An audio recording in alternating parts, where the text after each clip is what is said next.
don't want to get mixed up with a guy like me. I'm a loner, Daddy. A rebel. Oh my gosh, that was pretty intense.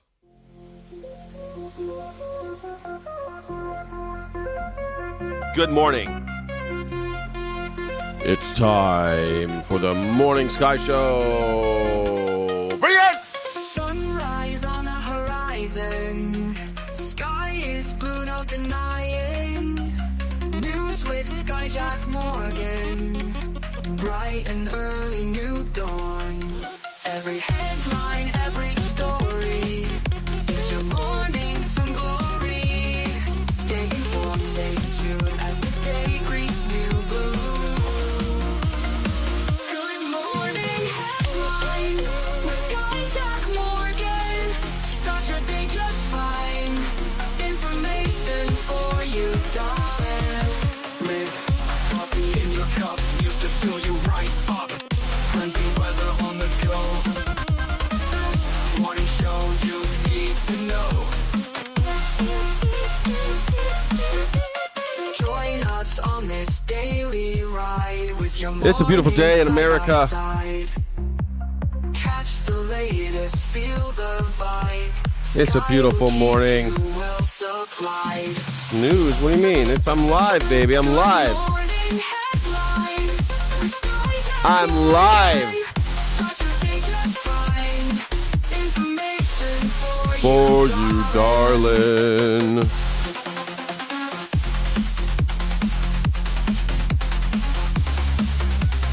Yes, yes, yes, yes.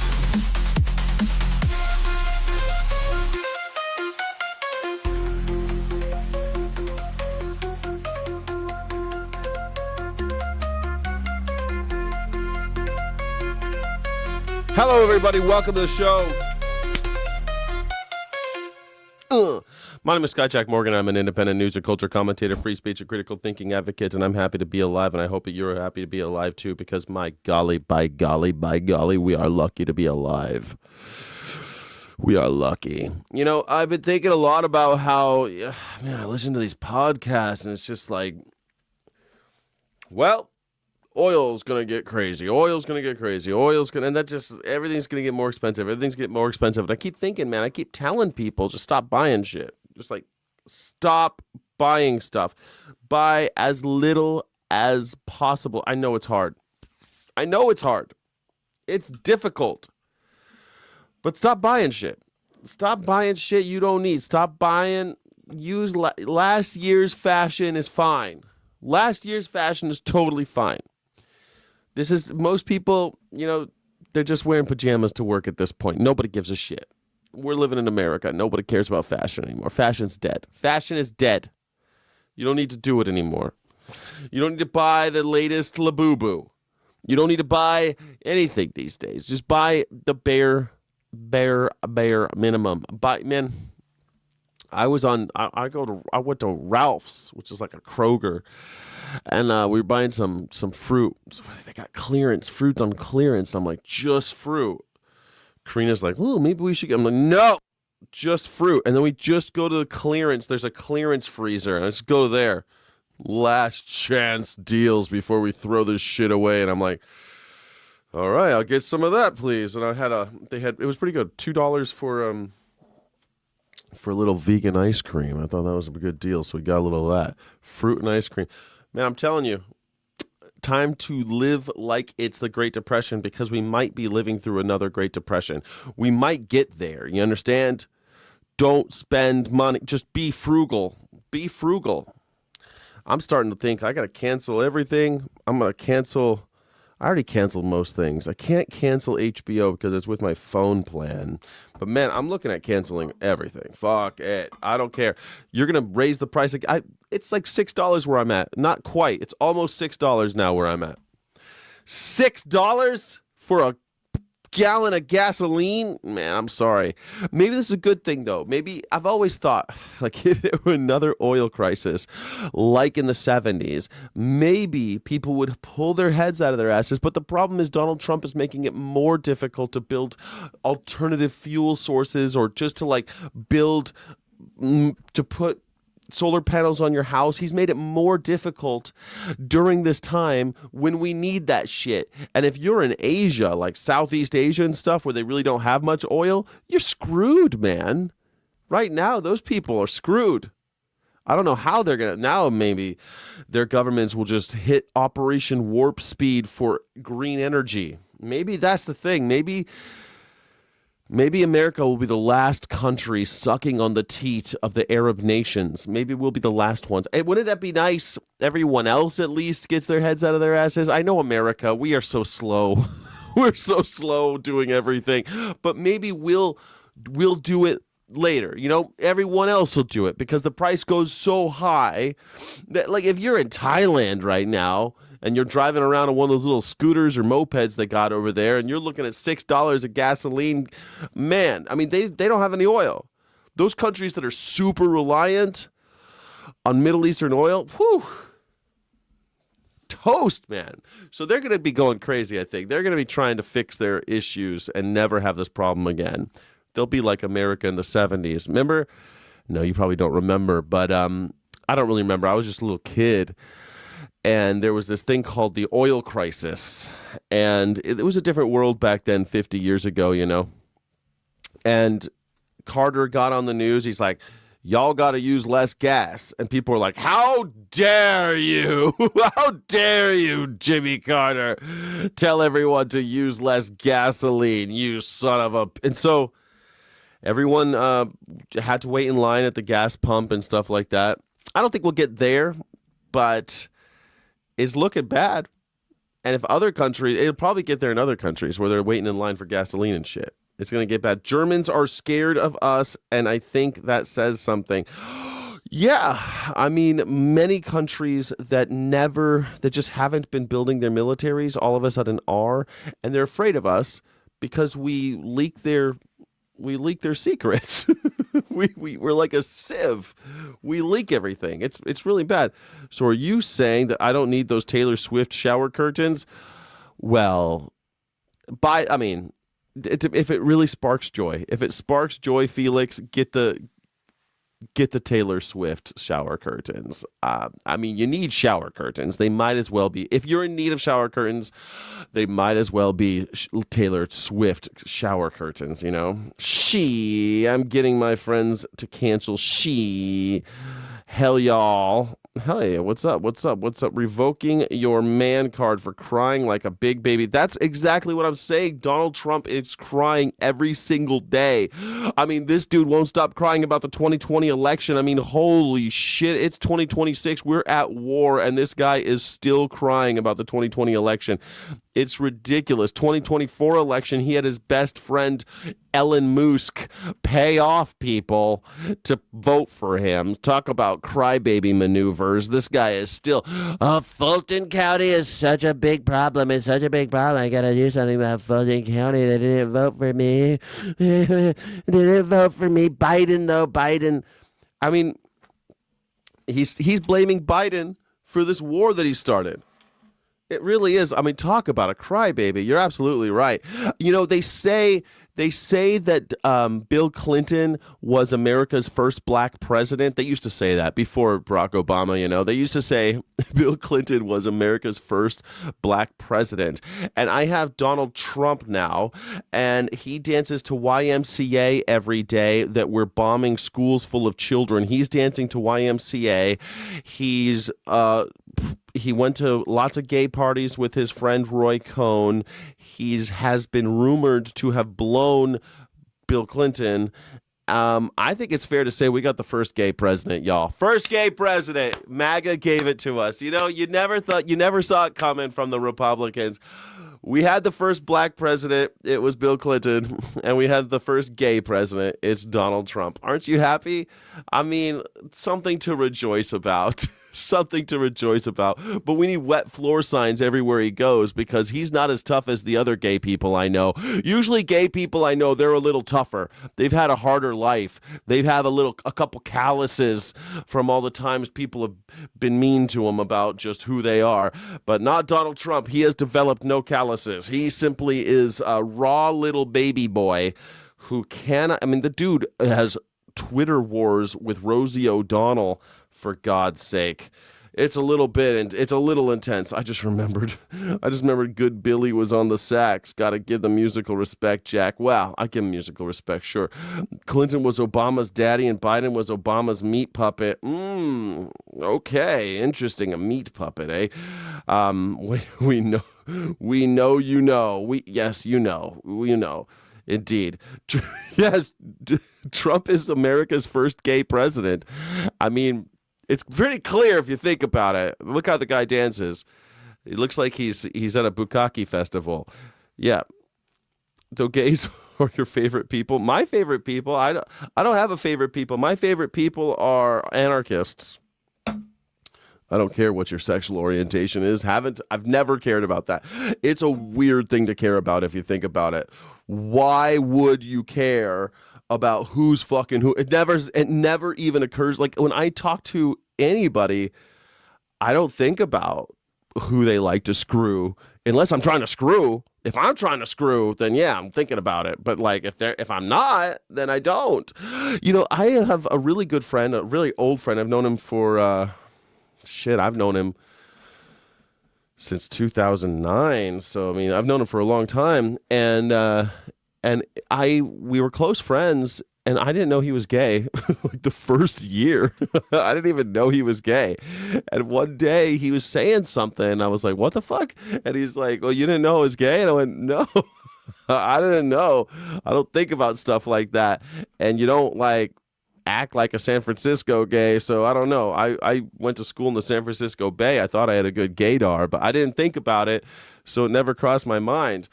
But hey, if you are dancing to YMCA every day, you might be gay. If YMCA is your favorite song and you demand that it be played everywhere you go, it might be your favorite song. Hey, my name is Skyjack Morgan. I'm an independent news and culture commentator, free speech and critical thinking advocate. Welcome to the #1 news reaction show on YouTube. My name is Skyjack Morgan, and we watch the news and have a little bit of fun. I don't know if you noticed, but Iran, they got Lego skills. They're doing a Lego movie, Iran style. It's really good. You want to watch it? Of course you do. It's great. Have you seen it yet? Has anybody seen the Lego show that they made over?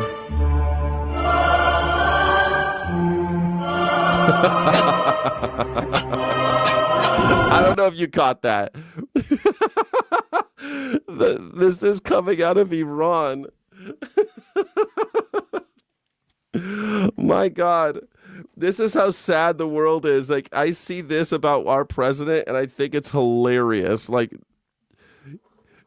the devil drinking with Benjamin Netanyahu and Donald Trump, reading the Epstein files. It's good stuff. American soldiers coming home. That's hardcore. That's hardcore. Oh shit! This is way better than our meme. Like, they win the meme war. Sorry guys, they won the war. They won the meme war for sure. Have you seen our White House is putting out soldier porn where they're like showing Top Gun and American soldiers and Call of Duty, and then more American soldiers, and then like I don't know, Spider-Man. I don't know. They're showing. It's very.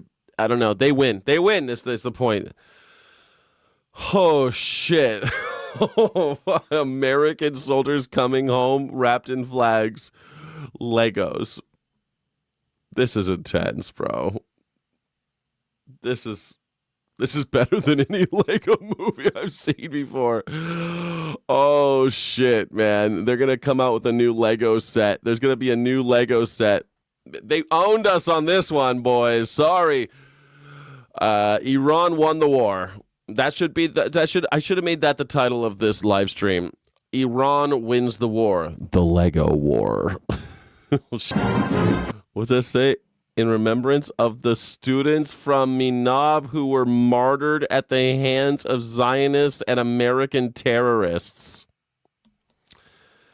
I mean, it's fair play calling us terrorists, because we did literally on the first day bomb a whole school full of children. 161 little girls were killed. And that's how it started. That's how the video started.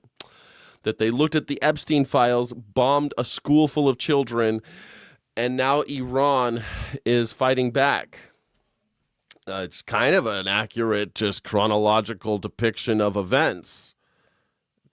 Pretty sad. Where can I buy? Where can I buy? I think they're working on it. It'll be at the mall this summer. The Strait of Hormuz action set Legos, the Strait of Hormuz set, I think is what it's called. I'm pretty stoked that Americans are learning about the Strait of Hormuz. I've talked about it on my show over the years for a long time, and I'm excited that all of these maggers are learning a little geography. That's the only way maggers learn geography is when we're bombing, when there's things on fire. That's how it is. Then we shouldn't have a problem getting oil. Guess what Lego bricks are made of? Guess what Lego bricks are made of? Dems cry about everything. Oh, yeah, the Dems are crying. Yeah, the Dems are totally crying. Big time. That's who's crying all the time about the Epstein files, huh? That's who needs to buy votes. That's who needs Elon Musk to buy them votes, the Dems, right? Mm-hmm. All I see is Donald Trump crying every day. This fucking crybaby. These magger snowflakes every single day. Every day crying. That's all I ever see. Basically, the worst part of Donald Trump, it used to be before the wars started, the worst thing about Donald Trump was that every single day he gets on TV and cries about Joe Biden. It's like, dude, it's over, man. It's over. Get over it. It's over. She's just not that into you, Trumpy. This is how I know Trump is the first gay president. He is so gay for Biden. He cannot shut up about Biden. He can't get the guy's goddamn name out of his mouth. Always Biden, oh, Biden. And then when he was waxing poetic about Arnold Palmer schlong, like clearly Donald Trump is our first gay president. Remember that he could not shut up about, oh, it was so nice. He was all man. And I love women. Trust me. I love women. But he had a great schlong. Oh, my God. Oh, the showers. So weird. So bizarre. Don't spread misinformation. I'm not spreading misinformation. You said nothing was coming out of Iran. They are exporting more oil than before we invaded. How are they exporting more oil than before we invaded? How is that possible? Nothing's coming through the Strait of Hormuz. What do you mean nothing? They're exporting more oil. What do you mean? Can't shut Bubba's ballroom. He needs a ball. I mean, think about that. Barack Obama built with his own money a basketball court so that you could play basketball on the tennis courts because he was more of a basketball guy than a tennis guy. So he just painted it. He used a little money of his own and he installed a basketball court on the tennis court. Not Donald Trump. He needs a ballroom. He's gotta have it. We do lots of dances. I love having dances in ballrooms. I love putting on the big gown and spinning around like Julie Andrews. Julie Andrews is an amazing singer. She's the best singer. We love Julie Andrews, don't we, folks? Except for that Sound of Music. We don't like it. She fought the Nazis. We don't like it when you fight Nazis. We hate her. We love the Nazis. The Sound of Music, they fought Nazis. That's why. Trump and Bill Clinton were lovers. Well, you know, it's a little, I don't know why they didn't ask them. They had him under oath. They should have asked him. I don't know why they didn't ask him. Why didn't they ask him when they had him under oath, the Republicans? They for the last time in history, we had Bill Clinton and Hillary Clinton under oath, and the Republicans just blew it. Bunch of stupid maggers. Maggers never do their homework, man. Never. They ask the dumbest questions. Just a nothing burger again from the Republicans.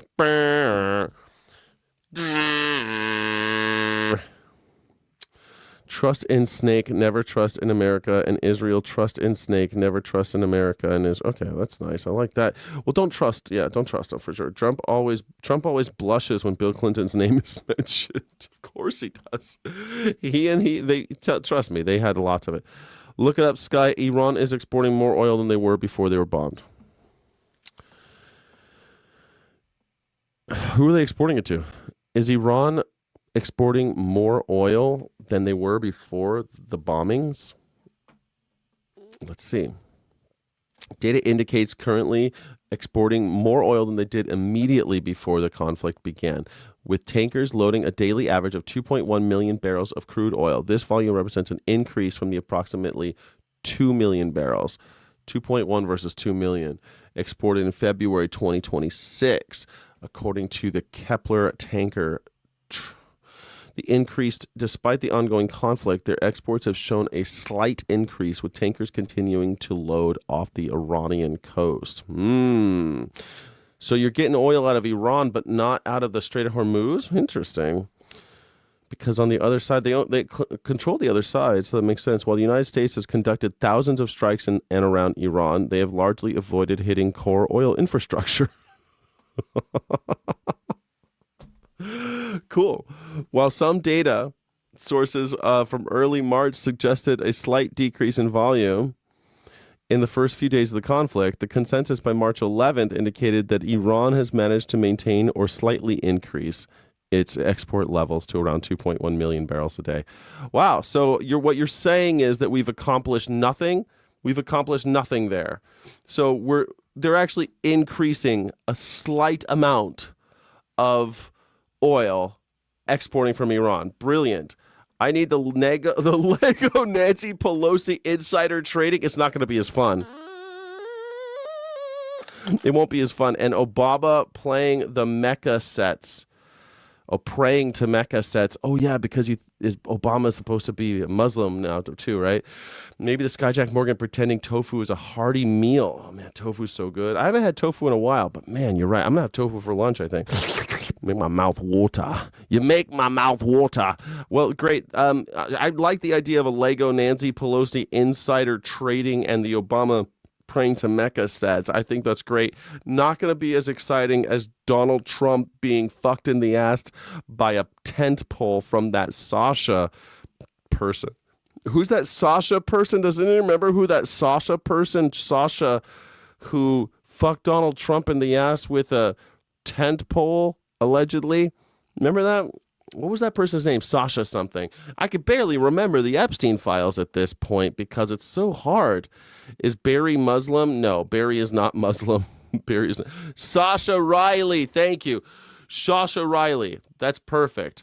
Sasha Riley is great. Who are you? Why the F are your shorts every other video on my algorithm? Who the F are? You're a member. Art of Flow Star.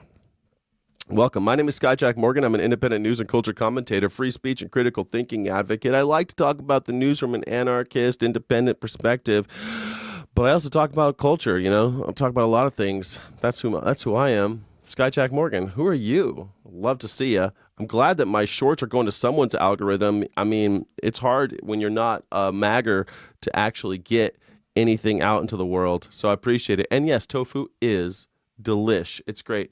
Sky's algorithm never lets you go. Yes, the rhythm is going to get you. That's how it is. Well, I'm glad. We need an Obama tan suit Lego set. That's a perfect idea. I love this idea. But man, I really enjoyed the Iranian Lego movie. I thought that was fantastic. I love that in the end, they dedicated it to the remembrance of the students of Minab who were martyred at the hands of Zionist and American terrorists. I feel like in the past, if you called America a terrorist country, I would fight a little bit. I would be like, come on. But these days, I mean, we exclusively bomb civilians at this point. We have kidnapped a president. We have murdered the entire leadership of a country and failed to change the regime. The regime has not changed, everybody. Majtab is now the more extreme leader of Iran. We've not accomplished anything. Nothing. Thousands of people are dead. They said there's almost 2,000 civilian Iranians killed so far. 7 American soldiers have died. And Jake Lang is texting 15-year-olds, but Fox News has spent 48 hours talking about how he almost had a bomb thrown at him. It was scary. So thank you. I appreciate it so much, you guys watching. Please hit that like and subscribe button. If you're not a channel member, become one. Sky City Rebels get a ton of extra cool exclusive footage and exclusive streams, including the Afterglow, which will happen right after this stream. Thank you all for joining. 2 oil tankers on fire in the Persian Gulf, forcing Iraq to suspend some oil operations. See, I think that Iran is still going to be able to probably get shit out because they're not bombing the infrastructure. But Iran is trying to put mines in the Strait of Hormuz, which, not good for the rest of the Persian Gulf. Local officials, they are blaming Iran. 1 person was reportedly killed and dozens were rescued. Reuters also reports that Iran has deployed mines in the Strait of Hormuz, with an official now threatening underwater missile strikes. I mean, once they put mines in there, it's kind of game over for a while. They're calling this the worst disruption of oil and energy in history. So it's kind of a big deal. Kind of. I think it's a big deal. Welcome to the show. A radical, Bernie, progressive, universal, everything for all. Wow, Art of Lowstar.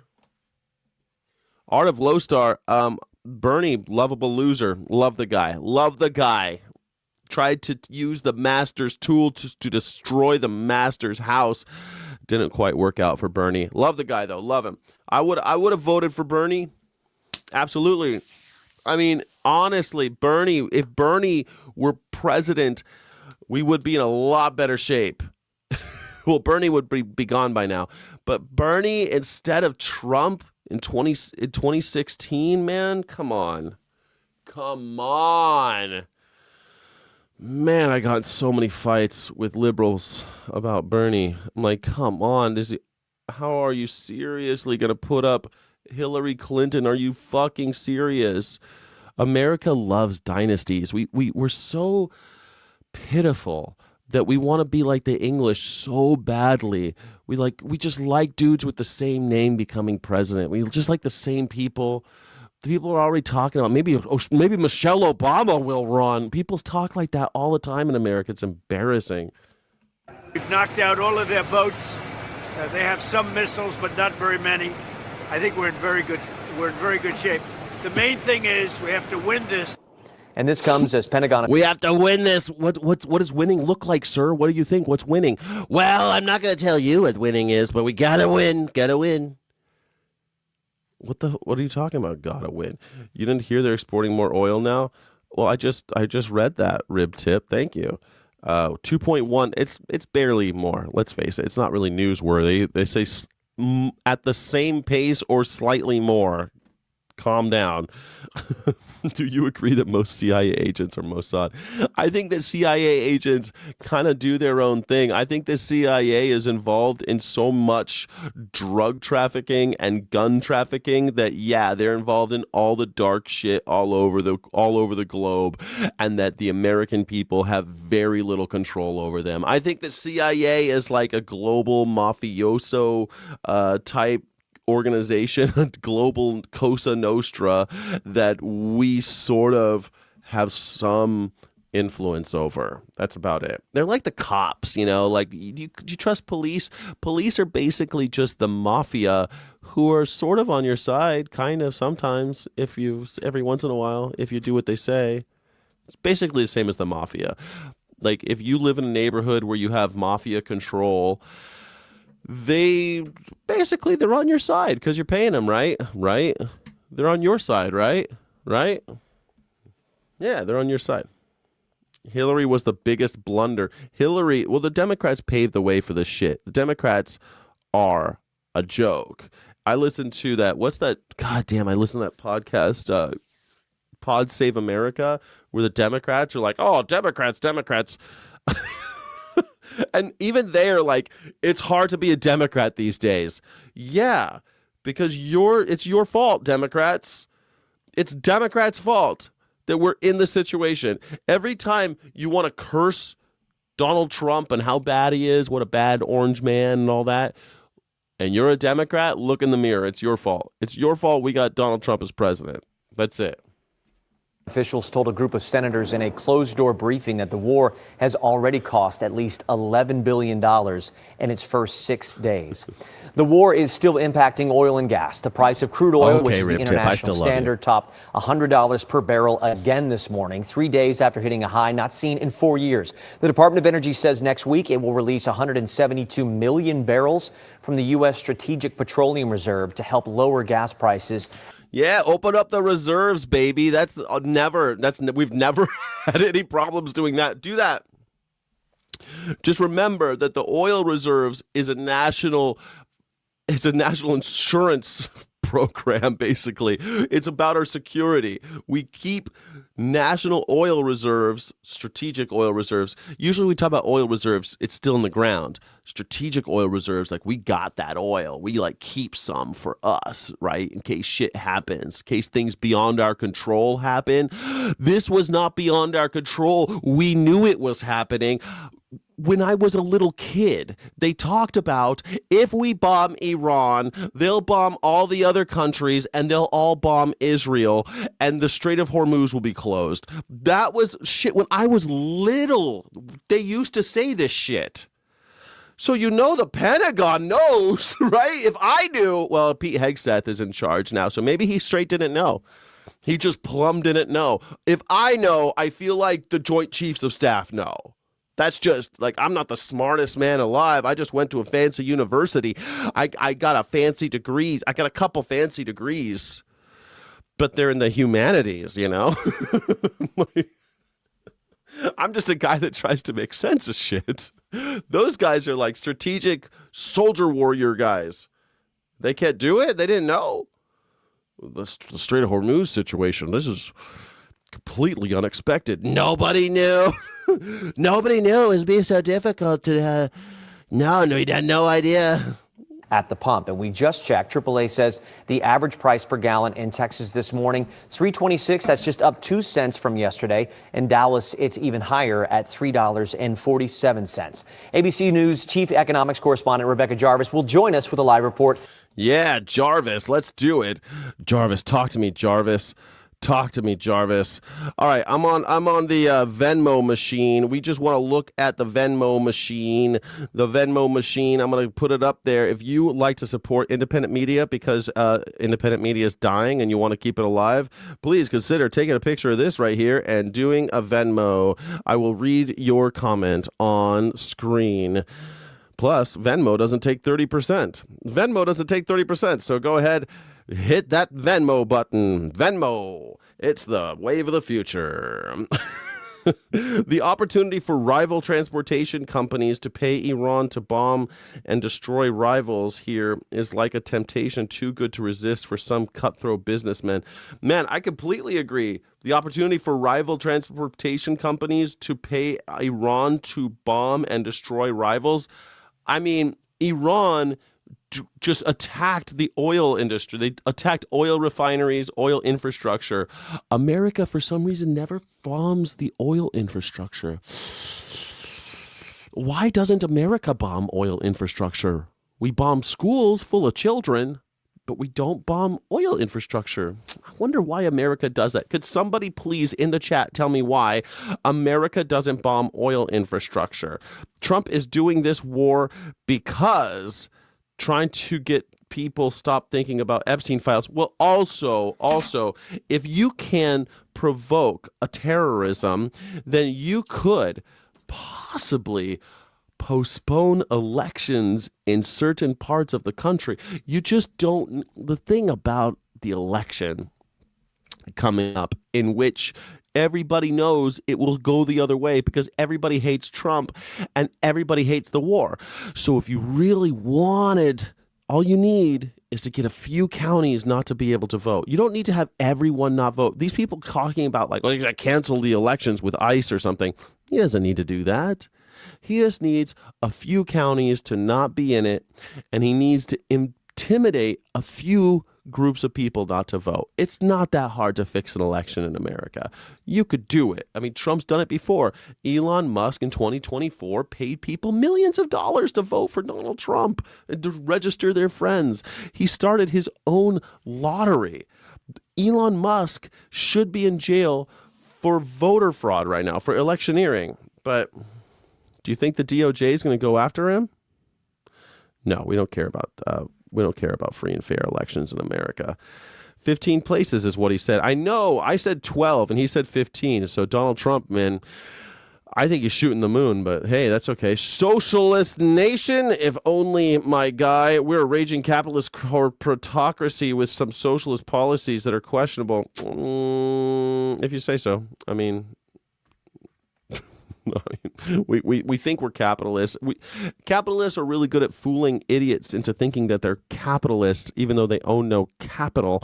But all the good shit's socialist, like, I don't know, roads, the interstate highway system, schools, libraries, fire departments, police departments, the military itself, all that socialist shit.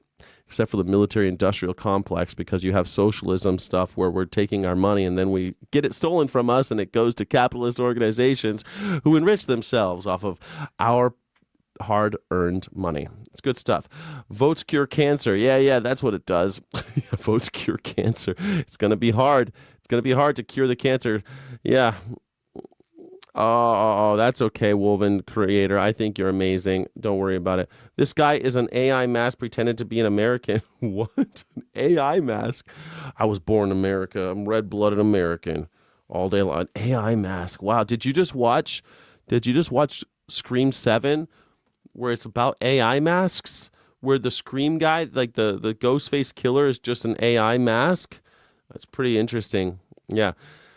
Thank you. Don't forget, you look so old. Are you 40? Kevin, thank you. Thank you. You think I look 40? Thank you, Kevin. I appreciate you. Wow, that's a nice compliment today, man. Thank you very much. Hey, everybody. Kevin thinks I look 40. What do you think? Thank you. I guess this clean living is doing me okay. 40 years old, huh? Nobody's going to talk about my hairline today. Kevin thinks I look 40. Man, blood isn't actually red. Well, it is when it comes out of my body. So there we go. He's 39, Johnny Vegan. 39. You guys are so nice. 40. Thank you so much. I appreciate you guys. Kevin, you just started a compliment cascade. Thank you. I just got a compliment avalanche from Kevin Howie. Thank you so much. I appreciate. I do have the 5 head. You're right. But hey, I like it. It means I got some brains up in there. Got some brains up in that noggin, and I like it. I don't mind having a big 5 head. That's my cultural heritage. Got my big fat Irish head sitting on my shoulders like Conan O'Brien. I'm all tall like Conan. I think I'm the same height as Conan. Conan might be an inch taller than me, but we got the same size head. Yeah, Andrew and Maria, a lot of our common knowledge of drones comes from commercial or recreational use, like the ones we see all around town. But yes, the founder of Digital Force Technologies really helped explain the... Sexy, yeah. I'm feeling sexy this morning. You know, I don't know if you get as turned on as I do about the apocalypse, but I feel like, man, if you're not DTF right now, I don't know when you're gonna be. Like, whenever the world seems like it's gonna end, I'm feeling frisky, man. Maybe that's what you're seeing, Kevin Howie. I just got some more energy in me because I've been, active lately. I've been real active lately. I've been super active lately, man. I don't know how all you guys are feeling, but I've been really active lately. No beady eyes, little eyes though. I got like the Irish like smiling eyes. Sorry, German Irish. What are you gonna do? I get frisky, man. When the world's gonna end, I get super frisky. You like that? 36. You look younger than my 37-year-old corny brother. Your carny brother. Well, your carny brother. What can you do? The carnies look older than us, man. What are you gonna do? I think you look more like Musk than Conan. Well, Musk has spent a lot of money trying to look like me. He's put hair plugs in. He got himself a penis implant. He got himself a full front of teeth. Like my teeth. These are my teeth. I've never had a cavity. He got himself a jaw implant. Elon Musk he's about 10 years older than me, I think, and he spent a lot of money a lot of money trying to look like me with his gender-affirming care for the win. Gender-affirming care, everybody. I know you love it. Steve loves it. Steve thinks it's great. Thank you. I appreciate you. Let's watch the news. Range of drones that are out there, specifically the ones that would be used in a strike, potentially by Iran. The FBI is warning agencies across California of They're going to attack California? God damn it. I'm taking back all the compliments I gave you on your Lego shit. Don't bomb California. Iran's potential to strike the West Coast by launching drones. The term drone has this huge spectrum of what they cover. Justin, man, but even drones are on the spectrum, man. I didn't know that drones. How could a drone be on the spectrum? This whole time I thought it was just me and like I thought we were on the drones are on the spectrum, boys. McLaurin founded Digital Force Technologies in San Diego more than 2 decades ago, specializing in both drone and counter-drone technology. McLaurin explains the strike drones we're hearing about right now fall into 2 main categories. Small, literally adapted hobby drones, fitted with a warhead, a very small warhead. I have one like that. Fly anywhere from 5 to maybe 25 kilometers. Then there's sort of the mid-size, the Shahed drone. Shahed 136 has wings. Well, that's a big drone. About 10 feet. And that's what's being used by Iran for larger strikes. McLaurin says the smaller drones could take out a target like a pickup truck, while the larger drones could do much more damage. And those are the ones that are taking out buildings, small facilities, things like that. The FBI's bulletin noted.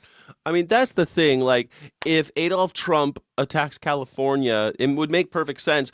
You know, again, if you aren't familiar with the idea, there was this thing called Operation Northwoods back in the 60s, where the Joint Chiefs of Staff told John F. Kennedy that they wanted to attack America, Cuban refugees, Cuban citizens here, attack living in America, have a terrorist attack all over America, and that would give us a reason to go to war with Cuba. And John F. Kennedy fired them all. Do you think Donald Trump would fire them if they came with him to this idea? If they came to Donald Trump with the idea, Operation Northwood, you think that Donald Trump would fire them? You think he'd be like, no, that's too far, everybody. No, I don't think he would be. He'd be like, tell me more. Okay. Now, where does Arnold Palmer's schlong fit into this? You guys told me Arnold Palmer's schlong was going to be here. That's how they get him into meetings. They tell him Arnold Palmer's schlong is going to be in the meeting. And he's like, okay, I'm here. Oh, you guys tricked me again. He's like when they trick B.A. Baracus to get on the planes in the A-team, you know? He's like, man, that ain't no milk, Hannibal. Hannibal, that ain't no milk. I ain't getting on no plane with that mad dog. Mad dog Murdoch, I ain't getting on that plane. Sucker, I fear the fool gets me on that plane. I don't fly with him. Remember? That's like Donald Trump getting into any meeting. So they got to trick him with pictures of his schlong. All right. I'm 61, look like 90, feel like 110. Stan Durko, you're still 61 years young. Great. 38, like 40, feel like 40, and feel like 25, stronger than I was at 25, really. Wow, chip guy, there you go. 45, feel like 87. I mean, I don't know what you mean feel like. I feel like I'm feeling virile lately, man. Man, I'm walking around with a 6-foot erection with this end of the world shit. I don't know how you guys are feeling about it, man. But man, when I hear about the world ending, I'm like, well, God put me on this green earth to do one thing, so I'm going to do it as much as possible before I clock out. I mean, I don't know. I feel like if you're out there in this world and they're bombing and countries with nuclear weapons and shit, you know, think about it. I mean, Israel has been attacked. Tel Aviv has been attacked, and they have nukes. Is it beyond your imagination that they have a nuclear exchange in the Middle East and the worst comes to fruition?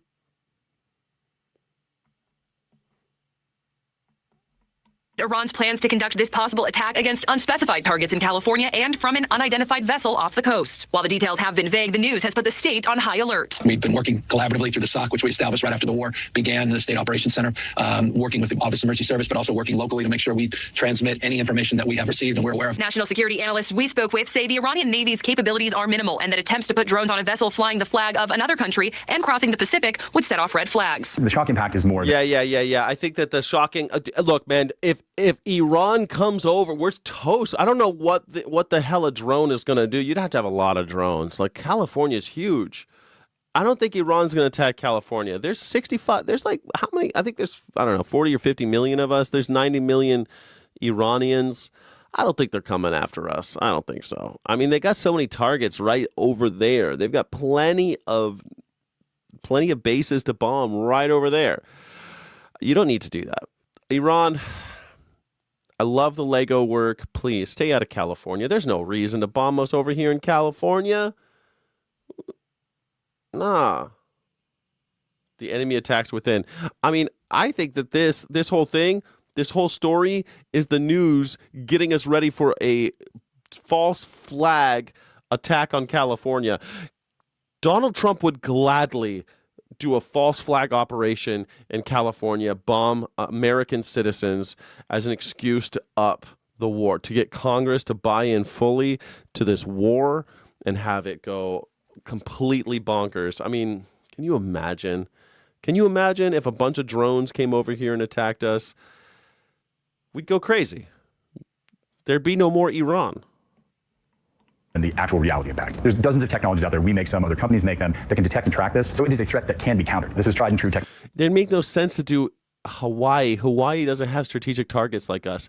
California's got oil refineries, man. We've got some of the biggest oil refineries. So it would make sense to bomb California if it's about, because right now the whole idea for Iran is this thing called like Project Madman, they call it, Operation Madman.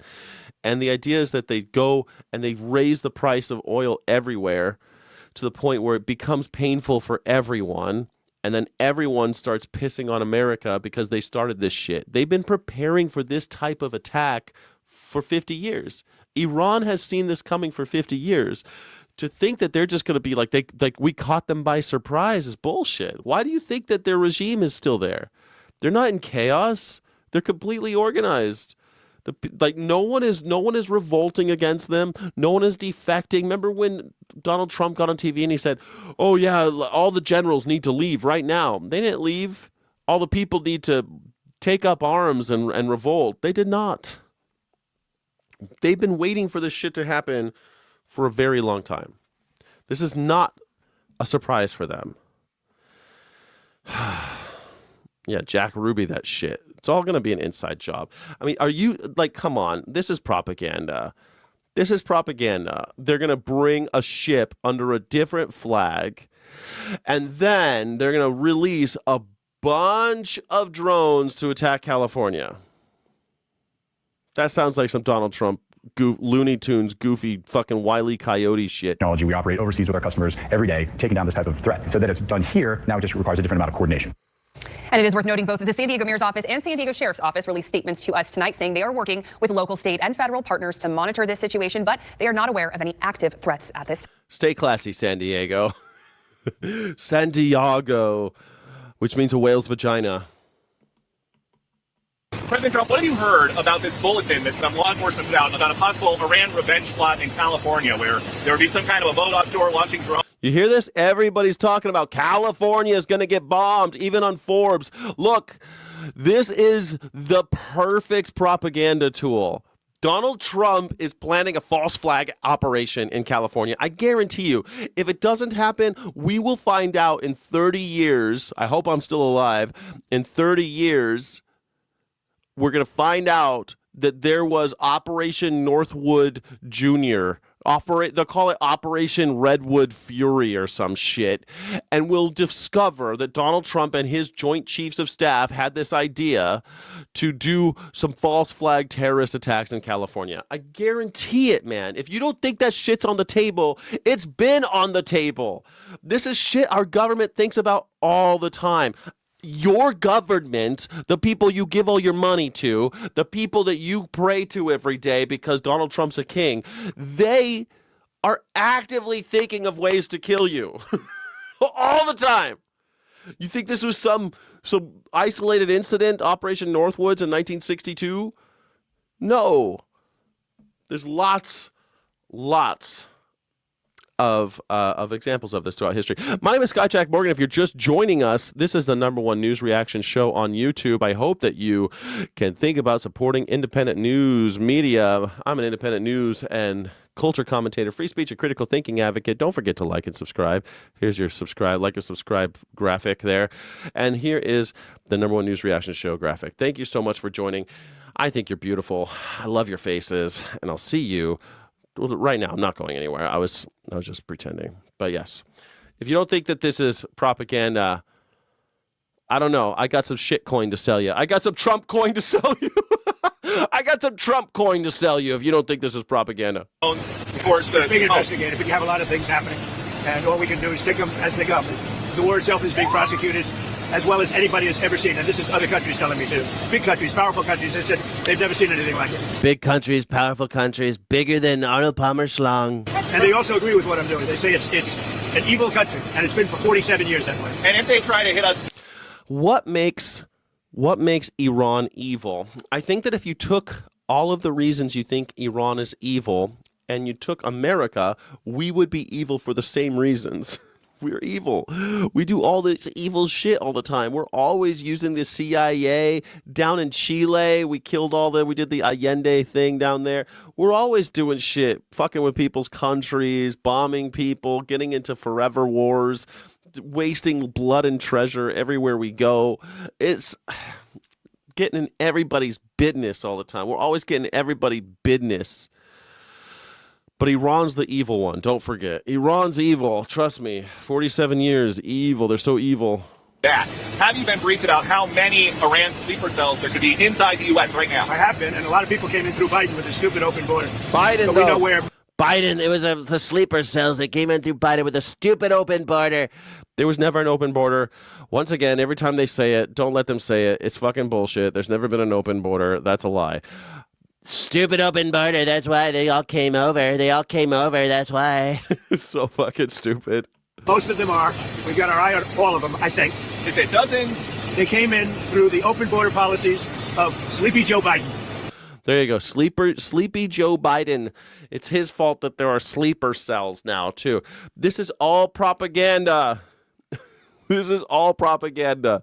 We're ready. Are you ready for a terrorist attack in America? And when we have a terrorism here, how will you know if it was us doing it to us? How will you know? What evidence will you trust at this point? I mean, 9/11, I think about 9/11 a lot, and I know a lot of you have thought about it too. Maybe a lot of you probably weren't even born when 9/11 happened, but I remember it vividly, and I remember a little while later, they found this dude's passport, like outside the plane, like undamaged, an undamaged passport. And it's like, so everything melted. Jet fuel melted the entire infrastructure of this, and it all came, and all these people but do you have the guy's passport? How did you get this guy's passport from the plane? How could that be possible? One of the worst president in the history of our country. And we've got our eyes on all of them. But the war itself is being prosecuted at a level that nobody's seen before. It's pretty amazing to watch. Can you give us a timeline on when you're planning to tap the Strategic Petroleum Reserve, a timeline of when that could happen? We're going to be doing it very quickly. Yes, it is a myth, hate speaker Sargon of Akkad. When was there an open border policy? It's just not true. There was never an open border policy. There was a policy that allowed people, when they declared themselves through a port of entry, asylum seekers, they were let into the country as asylum seekers. They registered as asylum seekers, and they're calling this the open border policy. That is not an open border policy. That is a policy trying to mitigate the overwhelming harm that would be caused by just holding everybody at the border and just hoping things get okay when we don't have any infrastructure to take in the overwhelming amount of asylum seekers all of a sudden. We have an increase in asylum seekers because we've limited all the avenues to get into this country legally. So people who are running for their lives or thinking about starvation, or people who are worried about climate change, all the things that are happening around the world, they seek asylum instead. And so then you have this border crisis. I don't remember if you remember, you probably don't remember, but there was all these people were dying inside of border border towns. They had jails they were putting them into, and then a bunch of people died. They lit it on fire. I mean, it was crazy shit was going down. It was bad. And so they decided, okay, we're going to get this CBP1 app. You're going to get an appointment. We're going to let you in, and we're going to give you limited rights, limited movement and things like that. And then we'll get you an asylum hearing and decide whether or not you could stay. That is not an open border. Calling that open border as if people are just walking back and forth, that's a total myth. It's total bullshit. It's total. Now, you could argue that you don't like that policy about the asylum seekers, but there's only a few ways to solve the asylum seeker issue, and they're big. The big solutions are actually go and solve climate change. We're not doing that. We could create facilities on the other side of the border with Mexico and work in conjunction so that we don't have a bunch of people just being used and abused and lit on fire on the other side of the border. That would be kind of cool, but we're not doing that either for some reason. I think that would be a pretty good negotiation, kind of a good compromise, I think that'd be kind of cool. We could also make it easier for people from different countries to get into this country legally, find out a way to streamline the process with a huge amount of infrastructure investment so that we can actually process people more quickly in our courts, but also have different types of visas, different provisional visas, different time periods of visas. Do something so that we can get people on the path to legality, to citizenship even. That would be good, but we're not going to do that either. So what we're stuck with is a swell of asylum seekers. How do you handle it? It got out of control. But it got out of control because of foreseeable issues that were coming down the pipe that we did nothing about. It got out of control. I mean, it got out of control because of us, not because of the immigrant. You're going to blame the immigrants that it got out of control? It's our fault. And then we'll fill it up. We'll fill up our reserves. If you remember, I filled them up. And then I had a deal to go at the highest level, a level that's never been. And Schumer and the Democrats for $25. And it was turned down. You remember that, Peter. Almost before your time, but not quite. But it was. We had a deal at $25. Think of that. $25 a barrel. And the Democrats turned it down. We're going to tap it out like it's never been, but they turned that down, and now it's a lot higher. And guys, never forget that there was a bipartisan bill in the fucking Senate, and Donald Trump called all of his senator friends and had it broken. There was a bill during Biden to get a hold of that. They needed to pass new laws because the laws on the books kind of suck. The laws on the books, there's this thing where there's a law saying that anybody can come to this country and claim asylum because of what happened in World War II. Because back in World War II, when Jews were fleeing the Nazis, America turned boats back, and those people died. Lots of them died. People's families died in the camps because America turned them back. We killed them. Those people were killed by us. Now, we decided we're never going to let that happen again. So we have this asylum process. The issue, though, remains that the asylum process is the only way left to get into this country unless you're willing to sell your body, you marry somebody, sneak in and have your child have a baby and have them sponsor you. It takes 18 years. The lottery process, which is bullshit, doesn't work. You can wait in line if you're from Mexico. The line is 100 years long. That's the line. When people say you wait, get in line, the line is 100 years long. So clearly, waiting in line, all of these, most people can't do any of those fucking things. And a lot of them are trapped. They want to leave their country because of something really bad going down. So asylum remains the only way. Fix the problem. But no, you won't fix the problem. You don't want to fix the problem. You don't want to think about this. What you want to do is blame the immigrant. You won't blame Walmart for hiring immigrants. Maybe you should go after the Walmart CEO. Arrest them. Arrest the Walmart managers for hiring people that they're not allowed to hire. Arrest restaurant managers and McDonald's managers. Arrest the CEOs who allow it to happen. You won't do that. You'll blame the immigrant. It's the dumbest thing. It really is the dumbest thing I can imagine doing. You are falling into the same traps the Germans did in the 1930s, blaming the immigrant, blaming the foreigner, blaming the stranger. Fucking Jesus talked about this shit. Jesus talked about loving the stranger, loving the foreigner, because he knew they weren't to blame. The bosses were to blame. The clerics, the Romans, the managers, they are who to blame. The managers, the bosses, the senators.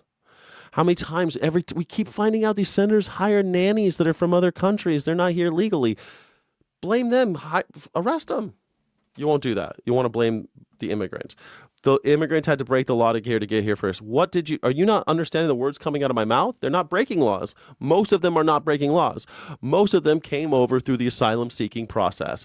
And what they're doing now is waving a wand and dismissing their asylum case, denying them due process and arresting them at the courthouse. They are here legally. Those people you see all the time on TV being arrested in courthouses, those people are here legally. They did not sneak across the border. They presented themselves at the border and said, hello, my name is Jose, and I'd like to come in because the cartel is trying to kill my family. All right, Jose, write down your name, write down everything. Here's an app. We're going to give you a court date, and you're going to have to plead your case in front of the judge. Thank you. Come on in. That's how it worked. They're not here. They did not break the law. Crybaby. You guys are crybabies. Yes. Not all of them. You can't prove that. Not all of them. Dumb shit. Are you fucking... Not all of them. No, I'm not saying all of them. I said most of them. The majority of them. The people that Donald Trump is talking about, like the Haitians and the Somalis, all the people that he hates so much, they're here legally. All of them. All of them are here legally. Now, you have some who all of a sudden, because of Donald Trump's whims, decided that he's just going to cancel everyone's court appearance dates, and they're like, fuck, and they stay, because what are they going to do? They have no place to go. Now you say, oh, well, they're breaking the law. Well, what are they supposed to do? They have no place else to go.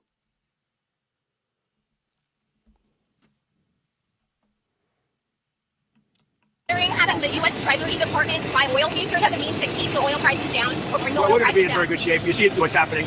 They are pretty much at the end of the line. Doesn't mean we're going to end it immediately, but they've got no Navy, they've got no Air Force, they've got no anti-air traffic, anything. They have no systems of control.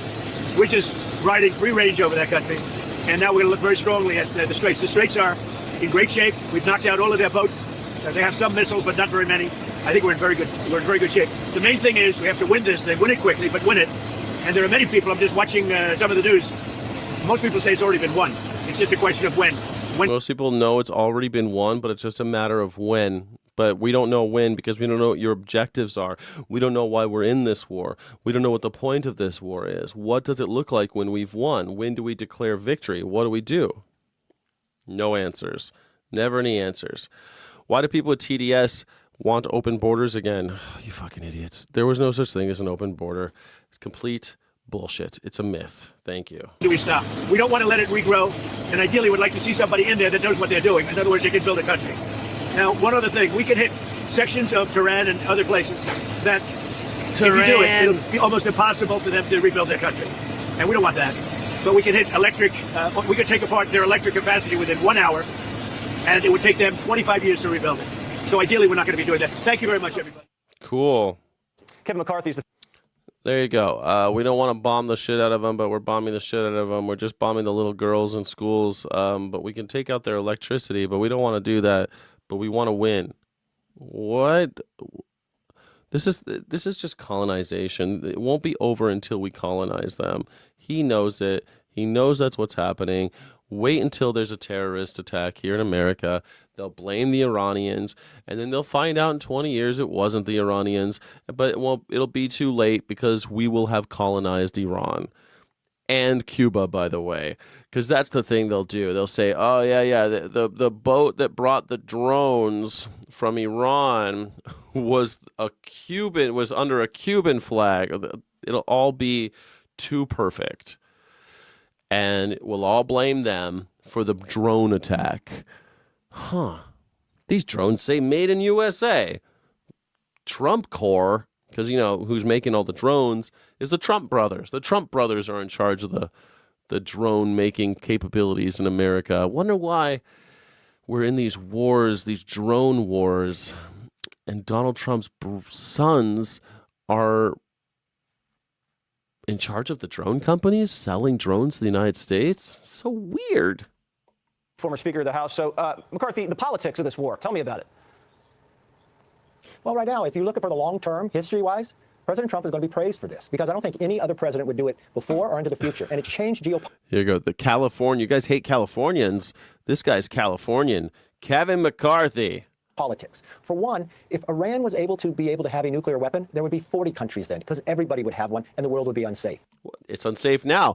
I don't know why you guys are so afraid of nuclear weapons. I mean, Russia has them. India has them. Pakistan has them. France has them. England has them. Israel has them. China has them. North Korea has them. I mean, why are you guys so worried about nuclear weapons? Shit, let them all have nukes. What the fuck do you care? Who are you to tell them to have nukes?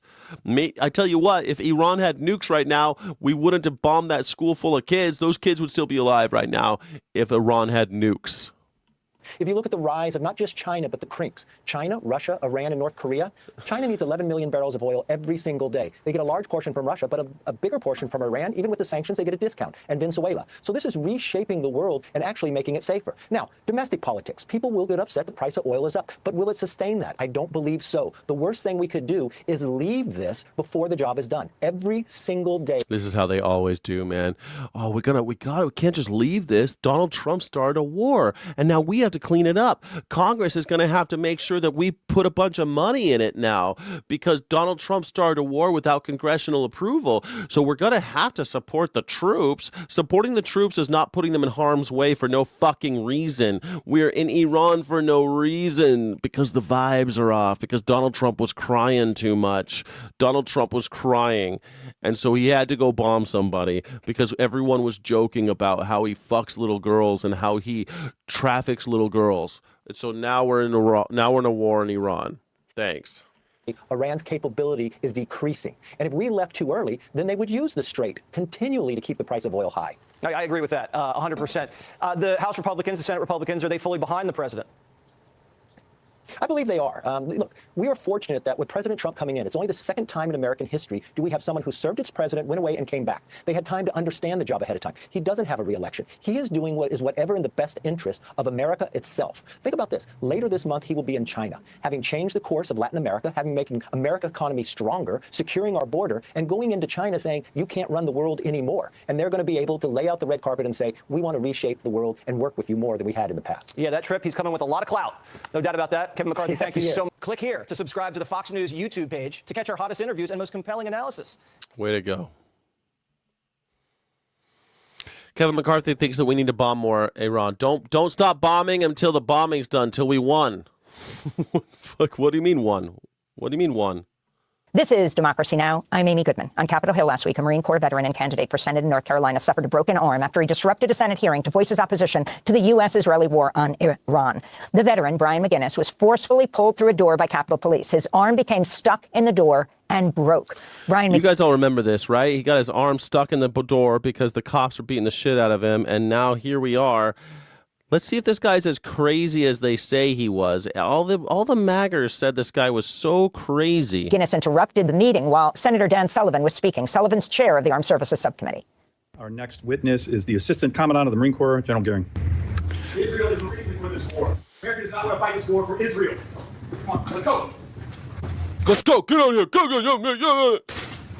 America does not want to fight its sons and daughters the war for Israel. You're Just a reminder to all our witnesses, stand up as a Marine. The Capitol Police will escort any protesters out of the hearing room. No one wants to We asked for calm in these hearings. Oh, God, I can hear it from here. I've never seen this angle before. Oh, I can hear the bone crack from this angle, too.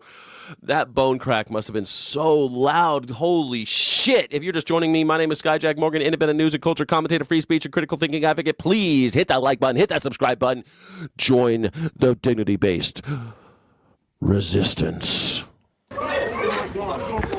Why are you here? Why are you getting arrested? Free Palestine, from the halls of Montezuma to the shores of Tripoli.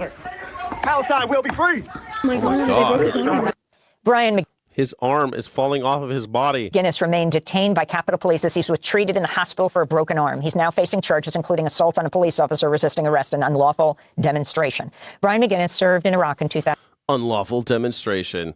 So much for freedom of speech, huh? 2003, a member of Veterans for Peace, running for U.S. Senate from North Carolina on the Green Party ticket. This is to replace the outgoing Senator Tom Tillis. Brian McGinnis joins us now from North Carolina. We're also joined by his attorney, Celano Simmons. We welcome you both to Democracy Now! Brian, describe what happened. First of all, wouldn't it be funny if this guy wins takes the Tom Tillis seat? I mean, Tom Tillis, the last Republican, and he's retiring because he talked too much shit on Donald Trump, and now he's too much of a coward. He has got to leave. It's so funny, these Republicans, they're like, this is out of control. I'm leaving. Like, what is it with you guys? Stand and fight. Republicans, you fucking Republicans, you guys are the laziest bastards. You're so afraid of everything. Like, stand and fight. Jesus, you're letting this guy, Donald Trump, hijack your entire party. He's not Republican. Donald Trump is the cancer that ate the Republican Party. Donald Trump does not have any resemblance to a Republican. He doesn't believe in any of the things that Republicans believe. And yet he calls himself, he is the rhino. Donald Trump's the rhino. The fact that he calls everybody else rhinos is telling. It's classic projection. Donald Trump is Republican in name only. Tom Tillis, an actual Republican that believes in laissez-faire capitalism, minimum government intrusion, small government, all that good shit that they like, you know. He's an old school Republican. Donald Trump's not Republican, but he says it. He says, I don't like Donald Trump. I'm against this shit. I'm leaving. No time to fight. What? Why did you go to that Senate hearing?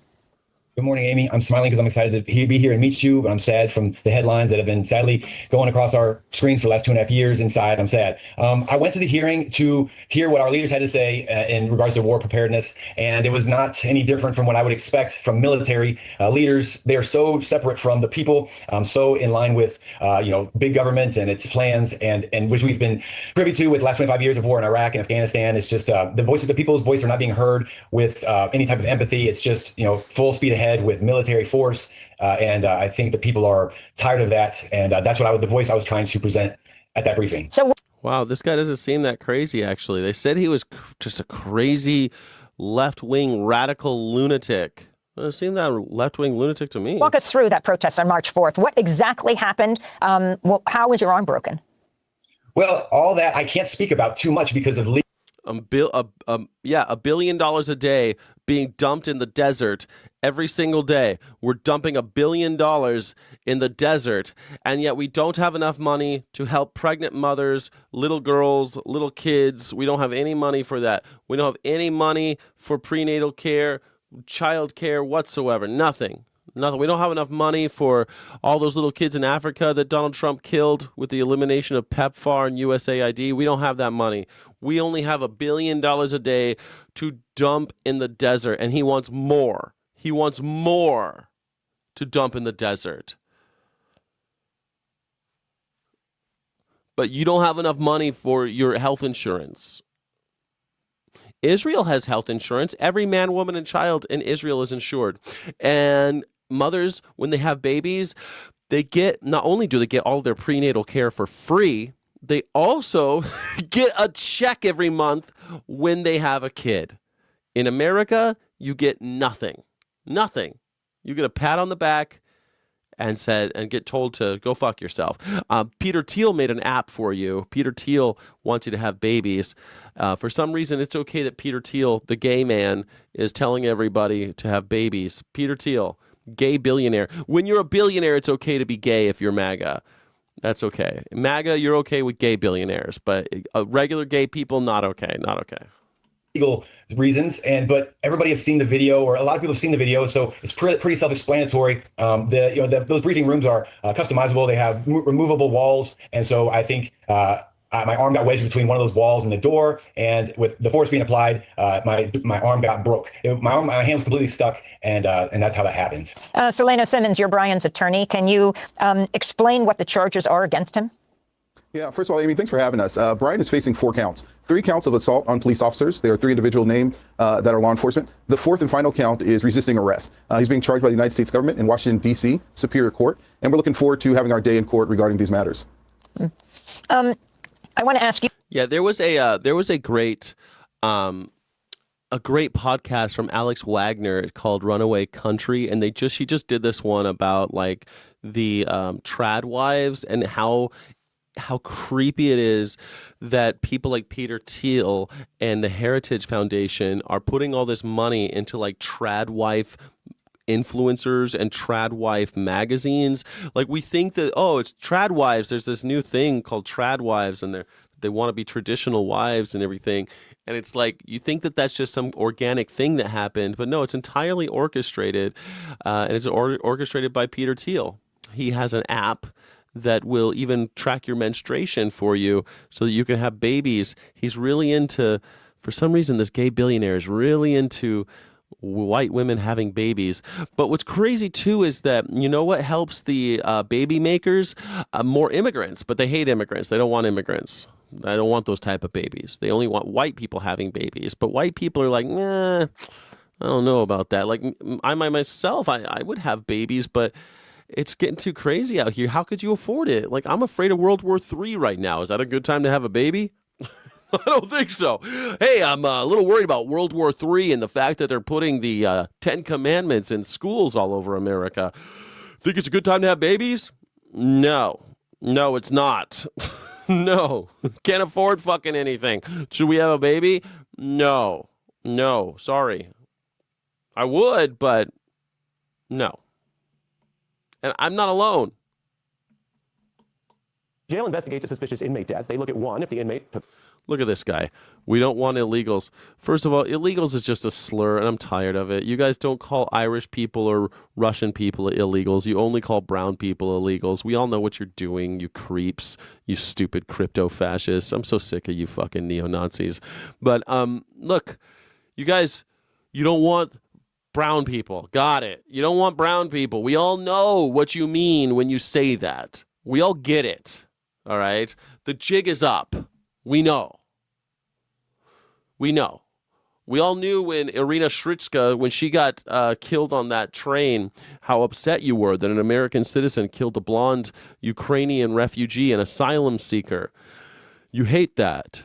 But black asylum seekers, you hate them too. But you hate the blonde girl getting stabbed. But if a black person got stabbed, you'd be fine with it. We know you'll be fine with it because it happens. You don't make it in the news. It doesn't make the news. You laugh when you see police brutalize brown people. We know. You guys don't hide it very well. His life. Or 2, the possibility that somebody killed him. If an inmate's alone until they're found hanging, that means suicide. No one else was there to do it. The jail records video, though, in the area facing Epstein's cell, in the cell area, they had 2 jail cameras, both failed to record, so there was only 1 working camera near the cell. That drew headlines at the time. Government defenders, though, cited the remaining camera footage to conclude that they would say no one got near the cell anyway that night. A top Trump FBI official who rose by questioning the Epstein story even echoed that view on Trump's behalf last year. You're going to see there's no one there but him. There is nothing. If you have it, I'm happy to see it. Oh, yeah, Dan Bongino, he really went to bat. It's funny, he silently quit for some reason, and now his podcast, like, Dan Bongino was always a little crazy, but now he's like 1,000-yard stare crazy. This is a guy that had his world crushed, Dan Bongino, this poor guy. What's going on with him? He's not feeling good about this. He realizes that he sold America out for a hat. He's like, I want one of those pedophile caps. Can I have one? And now he realizes that Donald Trump is the king of the pedos. Well, pedo king of the pedos. He's a child trafficking kingpin, and now Dan Bongino knows it. Can't say anything about it. And he's lost. But here he was when he was young, and just last year, May 29, 2025, holding water for Donald Trump. There's video clear as day. He's the only person in there and the only person coming out. You can see it. Clear as day. A video showing that could resolve any questions, but the Trump official was wrong. Back with our Epstein death special report. We've been tracking all of the errors in the Trump DOJ's original handling of the case. And then the following administration probed those failures, but ultimately issued the same finding of suicide in a watchdog report from the Garland DOJ in 2023. That 100-page report reviewed the available video cameras footage to conclude the last time. Let me ask you, does anybody in this chat think, I know we got a lot of maggers here, you probably believe everything Donald Trump tells you. Does anybody in this chat think that he killed himself? Does anybody think that he killed himself? Do any of you think that Jeffrey Epstein committed suicide? Forget about all the other stuff, like he's alive in Alaska and all the other shit. Did he kill himself? That's the only thing I want to know. Yeah, no. I'm just waiting for a magger to tell me that he did it, that he's alive. That he killed himself because Donald Trump said so. You might get non-white women hopping aboard, maybe. Nope. Thumbs down. Yep, there you go. He did not kill himself. Thank you. At least that's something, some common ground I can find with some maggers. These maggers just believe everything Donald Trump says, so it gets a little rough out there. But you guys don't believe him on that, huh? So what else is he lying about? You don't believe him on the Trumpstein thing, but you do believe him on everything else? Is that where we are now? You believe him on everything else except for that. Okay. Hillary did it. Yeah, Hillary did it. Nice. I like it. Yeah. Okay, so you believe him on everything except for Epstein. Cool.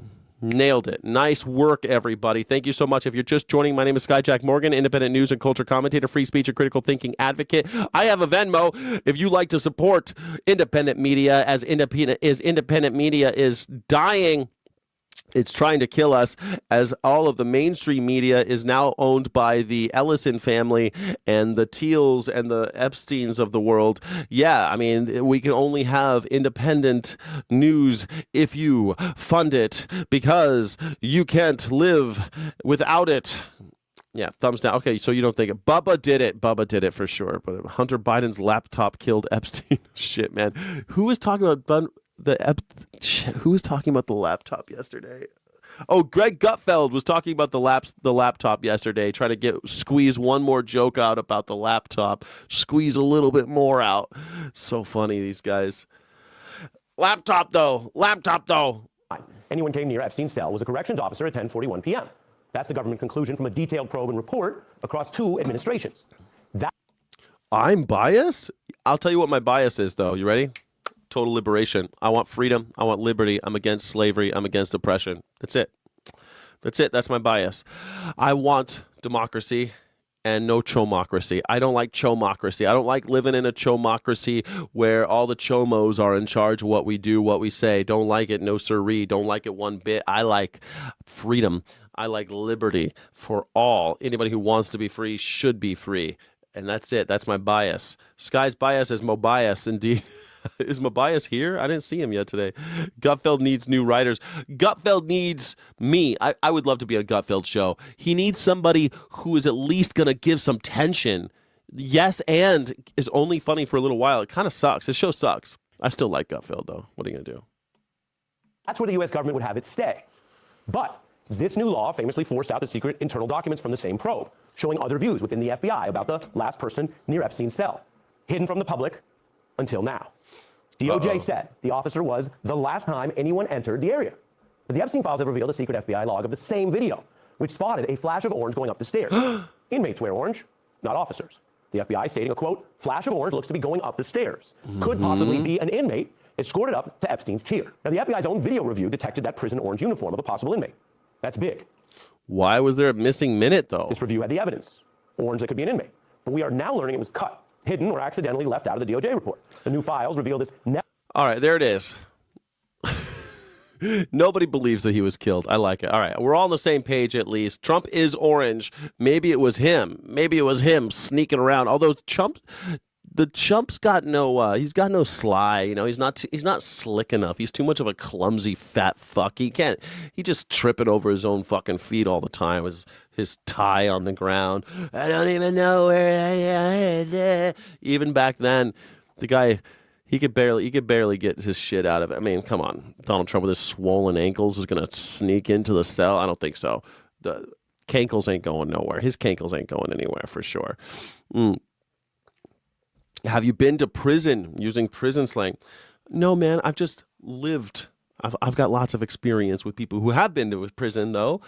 Yeah. I've worked with lots of people who were in prison. I've worked in a prison for a while. I volunteered at a prison. But hey, thank you so much for asking. Here we go.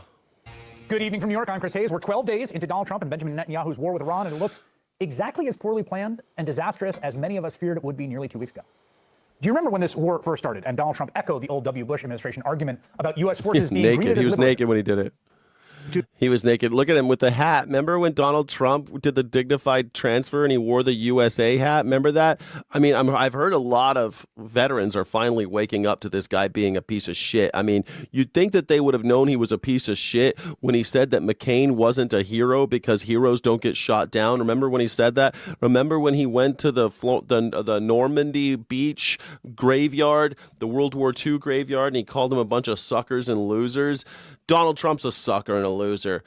All the people who work for him are suckers and losers. All the people who voted for him are suckers and losers. These suckers and losers have put us in a very bad situation. Now we're at war with Iran, and all of a sudden the veterans are like, hold on a second, I think this guy isn't what he says he is. And he wore a hat when we're delivering the bodies from Iran? I don't know. I don't know where you're from, but we take the hat off where I'm from. We take the hat off, you know? Shit. I used to be Catholic, you know? I went to a Catholic church recently, and it was like, it's an old mission, you know? And I took my hat off. I walked in, and there were other people wearing hats, and I was like, you sons of bitches, you take your fucking hat off in a church.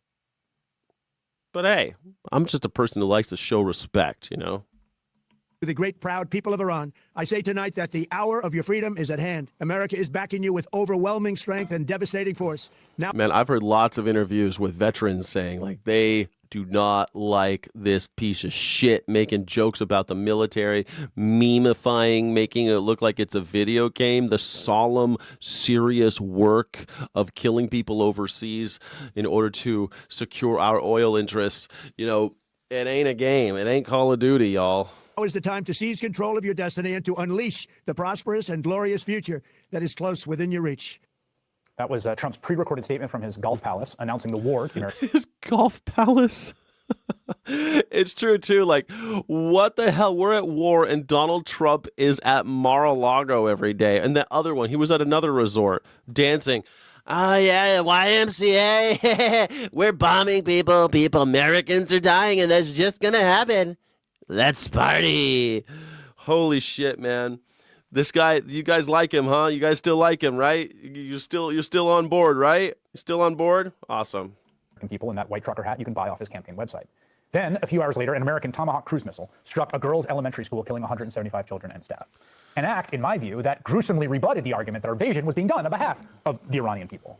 And instead of taking accountability for what happened, Trump, on multiple occasions in the days since, blamed Iran for blowing up its own school. Yeah.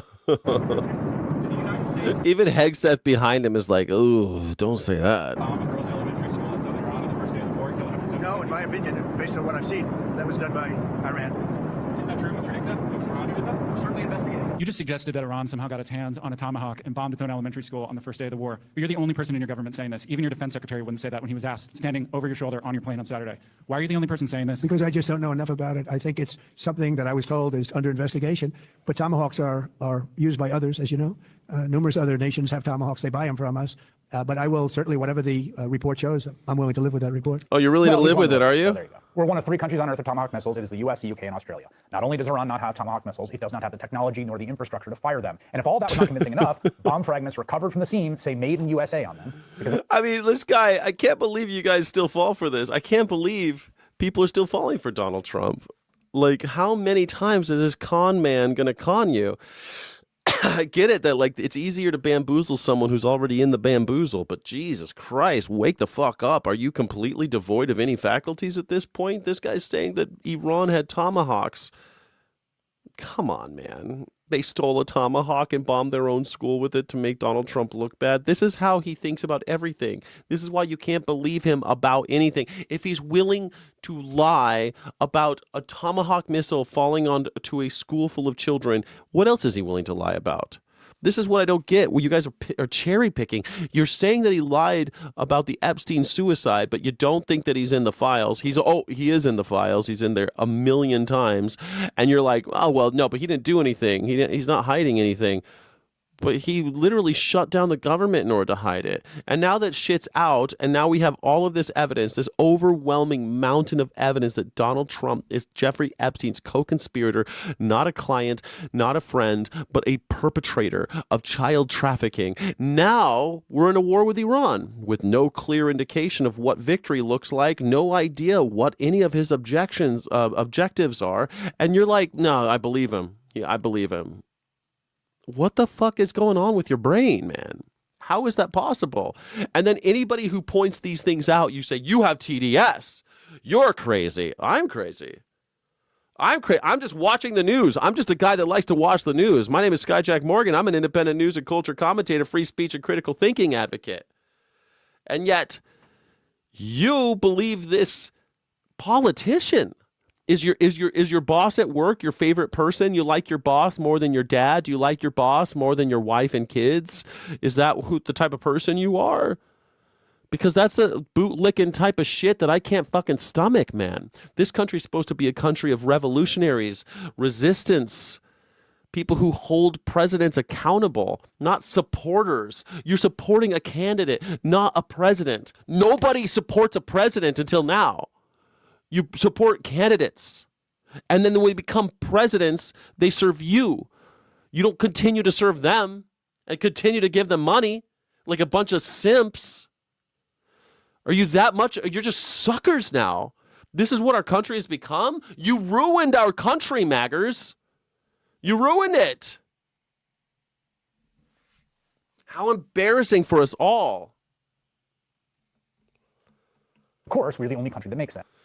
Of course, we're the only ones that make tomahawks. We name it the tomahawk in order to commemorate our victory over killing all of the Indians. We use these words. We call our weapons of war. We name them after American Indian shit because we like to remember the fact that we perpetrated a genocide against the people who lived here before we did. The Comanche, the Apache, the Black Hawk, the Tomahawk, that goes on and on and on. So many times we name war machines after dead Indians. It's an embarrassment that we do that. It's so fucking embarrassing that we do that. That's total colonization shit, total colony shit, and yet we're all about it. We're supposed to be the ones that don't like that shit because England, I'm just going to say that, because England, we're not supposed to like that shit. And yet here we are doing it all over again. We're like that abused child that grows up to abuse his children. That's America. Just so sad. In these videos, like dozens of others we reviewed from across the country, we kept seeing federal immigration agents aggressively use a variety of weapons against observers and protesters. Everything from tear gas cans and pepper spray to pepper ball guns and munition launchers. These weapons are known to Meanwhile, at home, we're at war at home still, too. Be less lethal. Unlike guns, they're designed to be less likely to cause death or serious injury. And since last summer, these weapons have been heavily used by agents sent into U.S. cities. Less legals? We're going to look at shipping tractor-trailer loads of that shit in here. So we looked into how they're being used. We analyzed dozens of videos where immigration agents deployed these less lethal weapons and found that agents were regularly using them in ways that violate federal and local law enforcement policies. Multiple videos show agents pepper spraying passive observers and bystanders from very close range. Just for fun. In this video from Minnesota, you see several officers handcuffing a man on the ground. He doesn't appear to be actively resisting, but as you can see, that person was just standing there, and this idiot says, "Don't mess with ICE." You must be an idiot. Are you not using your own fucking eyes? And then you have video, and you're like, "Show me evidence." Okay, look at the video. This is the problem with all you maggers. You're just like Holocaust deniers, man. I remember when I was a kid, there were all these Holocaust deniers. They probably still are a bunch of Holocaust deniers. I just don't know them anymore because I can't stomach people like that. But it's like evidence doesn't matter to you. You'll say, show me evidence, and then people show you evidence. You don't give a shit. You see video of Bergen-Belsen, of the bulldozers putting piles of bodies into trenches, and you're like, the Holocaust didn't happen. What? You'll see Auschwitz. Like, I've been to Auschwitz. I've been to Bergen-Belsen. I've been to Dachau. And it's like, you guys don't believe that shit happened. You could go there. You know you could go there and see it. And see what happened. Look at the video, look at the photos, and yet still you'll deny the Holocaust happened.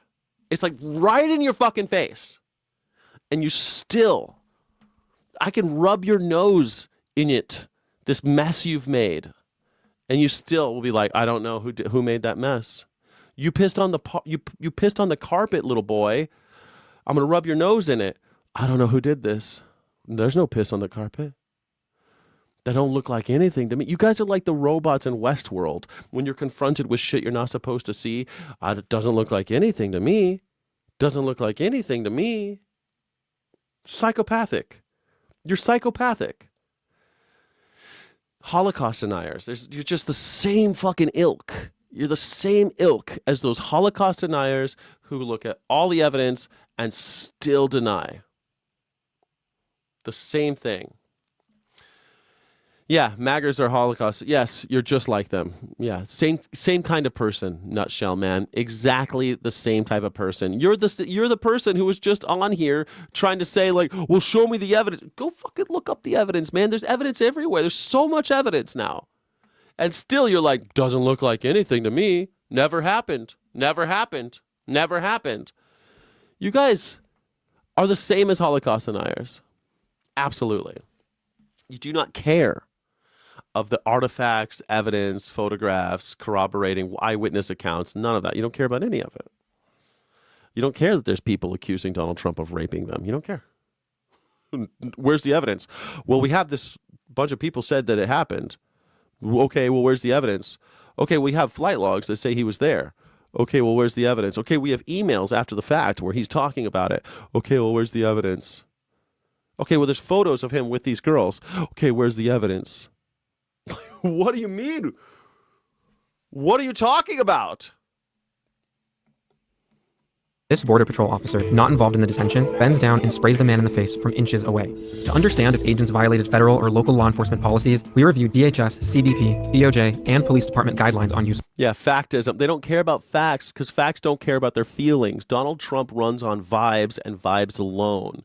They only care about vibes. That's all they've ever cared about. They do not care about facts. They don't care about math. They don't care about if they get math that they don't like, they fire the motherfuckers doing the counting. They fire the counters. I don't like the math. That math, I don't like it. I'm gonna fire the people doing the math. All right, cool. If you're just joining, my name is Skyjack Morgan, independent news and culture commentator, free speech, a critical thinking advocate, looking at the news from a total liberation standpoint. I don't like either party. Both parties hate me. Thank you. Of force. CBP's policies offer the most detailed federal rules. For pepper spray, it says it can be used on individuals who show, at minimum, active resistance. Some local police departments have even stricter guidelines, saying the spray should be used from at least 3 feet away. In other videos, the agents firing chemical munitions using these launchers also appear to violate guidelines. CBP's rules say agents aren't allowed to intentionally target the head, neck, groin, spine, or female breast. In this video from California, watch as this agent enters the frame. He quickly points his launcher at this minister from only a few feet away and fires directly at his head.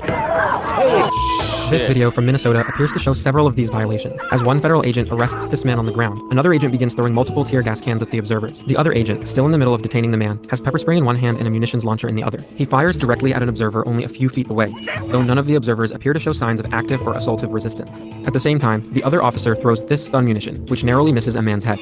Stun munitions can be used on subjects who show, at a minimum, assaultive resistance, according to CBP rules, which means a level of violence that could cause serious injury.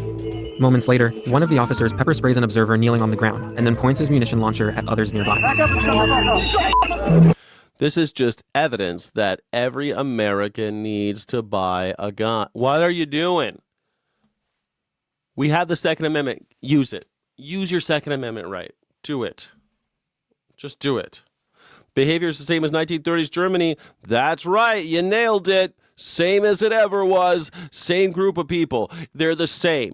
My grandfather went to Europe to kill Nazis, and now we got Nazi infestation here. It took a little while for it to catch on here, and now we're full into it, man. We've always been flirting with fascism, but now we're balls deep in it. We can't get out.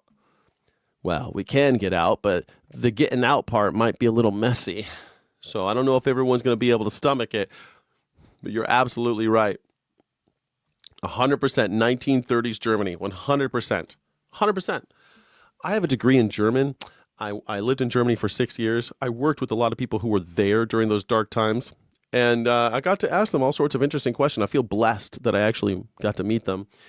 And yeah, they have the same, they talk about the same shit. They're like, yeah, we thought that it would be, we felt German again. They said Germany first a lot. We're going to put Germany first. And, you know, all the crazy talk. We thought he was kind of joking a lot of the time. We thought that he wasn't actually going to do all those things, you know, because we have a republic. We're not going to actually do the stuff that he's saying, right? We're not going to do that stuff. No.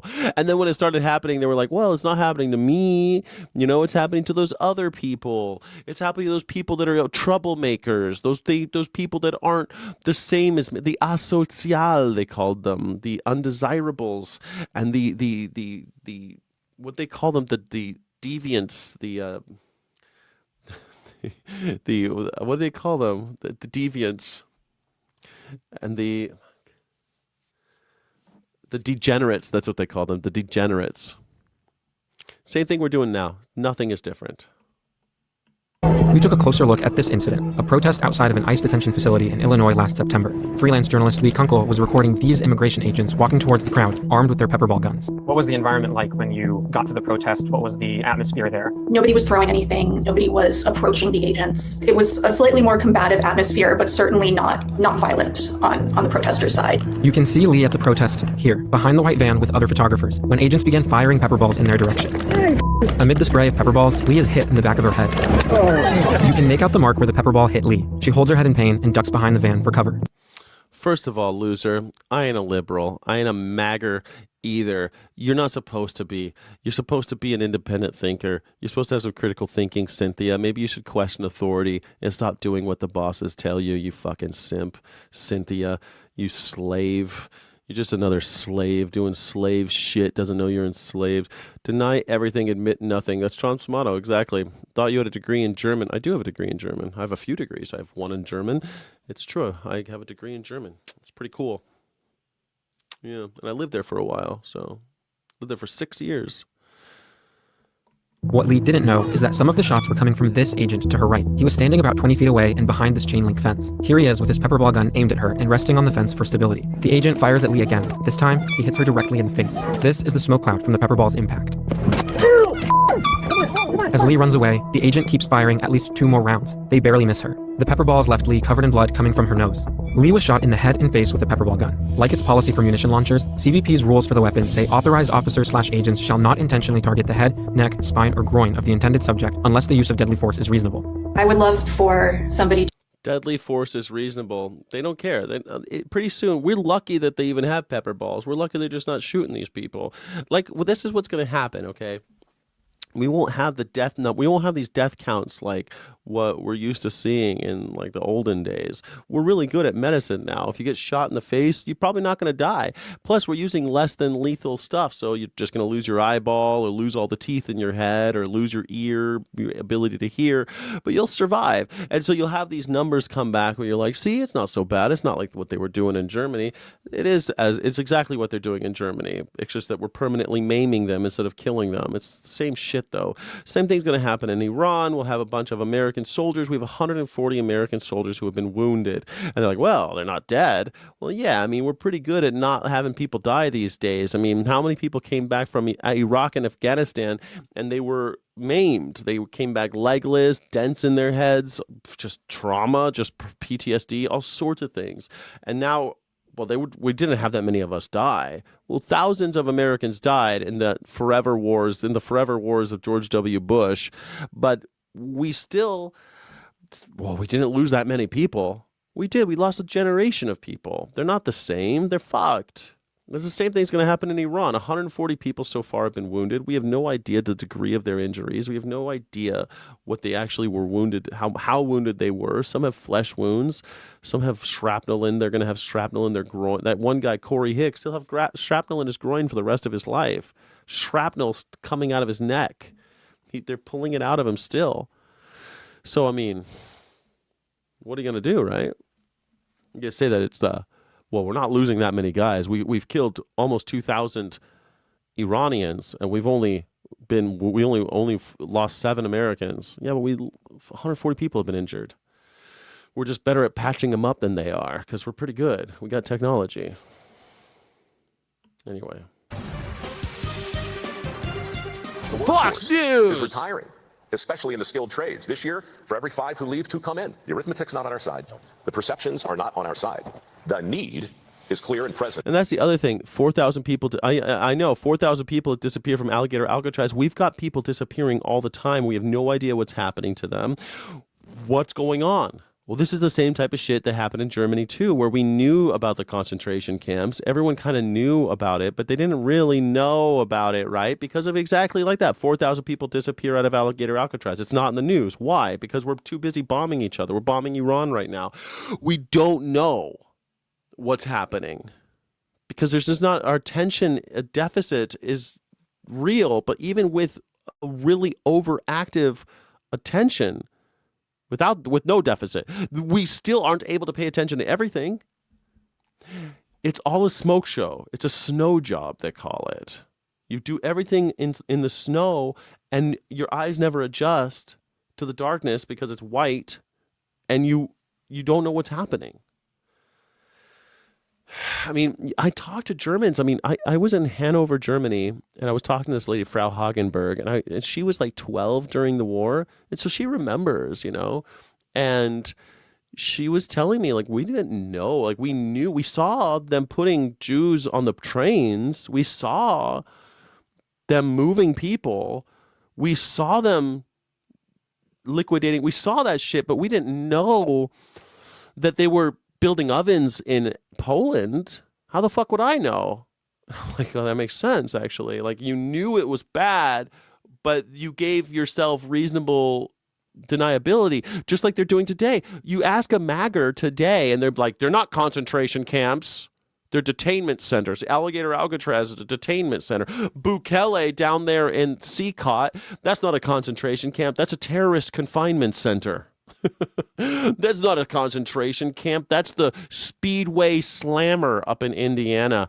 That's not a concentration camp. That's the Lone Star lockup down there in Texas. We give them cute little names, but they're concentration camps. There's no different than Manzanar, we built in California to inter the Japanese. That was a concentration camp. People died in there. There wasn't enough toilets, not enough medical attention, not enough doctors. People died. We killed them.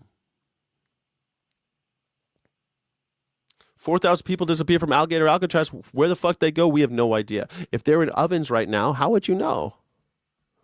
But all the time, MAGA will be like, oh, well, they're not. See, you have it right now. Here we go. There's this guy, Holocaust denier right here.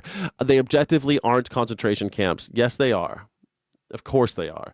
If you are putting people in confinement without due process because they happen to belong to a group that you don't like, that's a concentration camp. That's what that is. You give it a cute little name, doesn't change what it is. You go there because you happen to belong to a group that the hegemony just sees as undesirable right now. So you put them in these places. You don't give them, they don't get to see a judge. They don't get to plead their case, nothing. They don't have enough toilets. They don't have enough cleaning facilities. They don't have enough doctors, which is why we had the bloodiest year in ICE history in 2025. And this year is shaping up to be even bloodier. And they're disappearing people. How many people have not been counted that have died? 34 people in 2025 died in ICE custody, bloodiest year in the history of ICE. And MAGGers are like, not a concentration camp though, and it's not that bad. Okay. All right. And maybe existential. And that's why it's really exciting to see the grown-ups come together and say, all right, it's time. This is the year we close the gap. Let's talk about the U.S. economy tonight. Larry Fink is the chairman and CEO of BlackRock, considered the world's largest asset manager. Larry, thanks for being here. It's great to be here. Again, they're not there because we don't like them. They're there because they committed crimes and are here illegal. Wrong again. Wrong again. They did not commit any crimes. They were not there illegally. They were not in this country illegally. Most of the people that are in those places have committed no crimes, and at most have committed some paperwork crime, like not getting your driver's license. Right now, I'm waiting for my new driver's license to come around. I'm still driving. I'm breaking the law. Oh my God. It's a paperwork crime. But most of them aren't even doing that. Most of them were waiting for their day in court. And when they went to court, they got arrested and their court case was canceled. That is not them breaking the law. That's us breaking the law. Sorry, Charlie. Get your facts straight. Most of them there, over 70% have committed 0 crimes. Yes. Yeah, you're a Holocaust denier. Absolutely, you're a Holocaust denier. Of course you are. You're absolutely 100%. You're the same type. I've met you Holocaust deniers hundreds of times. I have a lot of experience on planet Earth. I've lived all over the world. I've met all sorts of different people. I've lived in several states across America. I've lived in many, many cities. I speak lots of different languages, and I've met Holocaust deniers like you, and you make me sick to my stomach. Thank you. Let's talk about this new project. Don't forget to like and subscribe, everybody. If you hate Holocaust deniers as much as I do, please hit the like button. And the specifics there, but I want to ask you first about how you think this war in Iran, the action in Iran, is affecting investing. Obviously, the global oil market has taken a spike. Yes. There is a sense from the president that that's going to be short-lived. How do you look at it from your seat? Well, it's great to be here. Obviously, it creates uncertainty. All right. I like this. Libs are all about chaos. Well, Gary Plum, I hate liberals, but here we go. Chaos is what the oligarchs prefer because they're able to charge tolls for us to escape the chaos. That is what they want. Corporatists, like liberals, they really like calm. Liberals really just want everyone to get along so that the corporations can continue to make a reliable return on their investment. That's what the liberals want.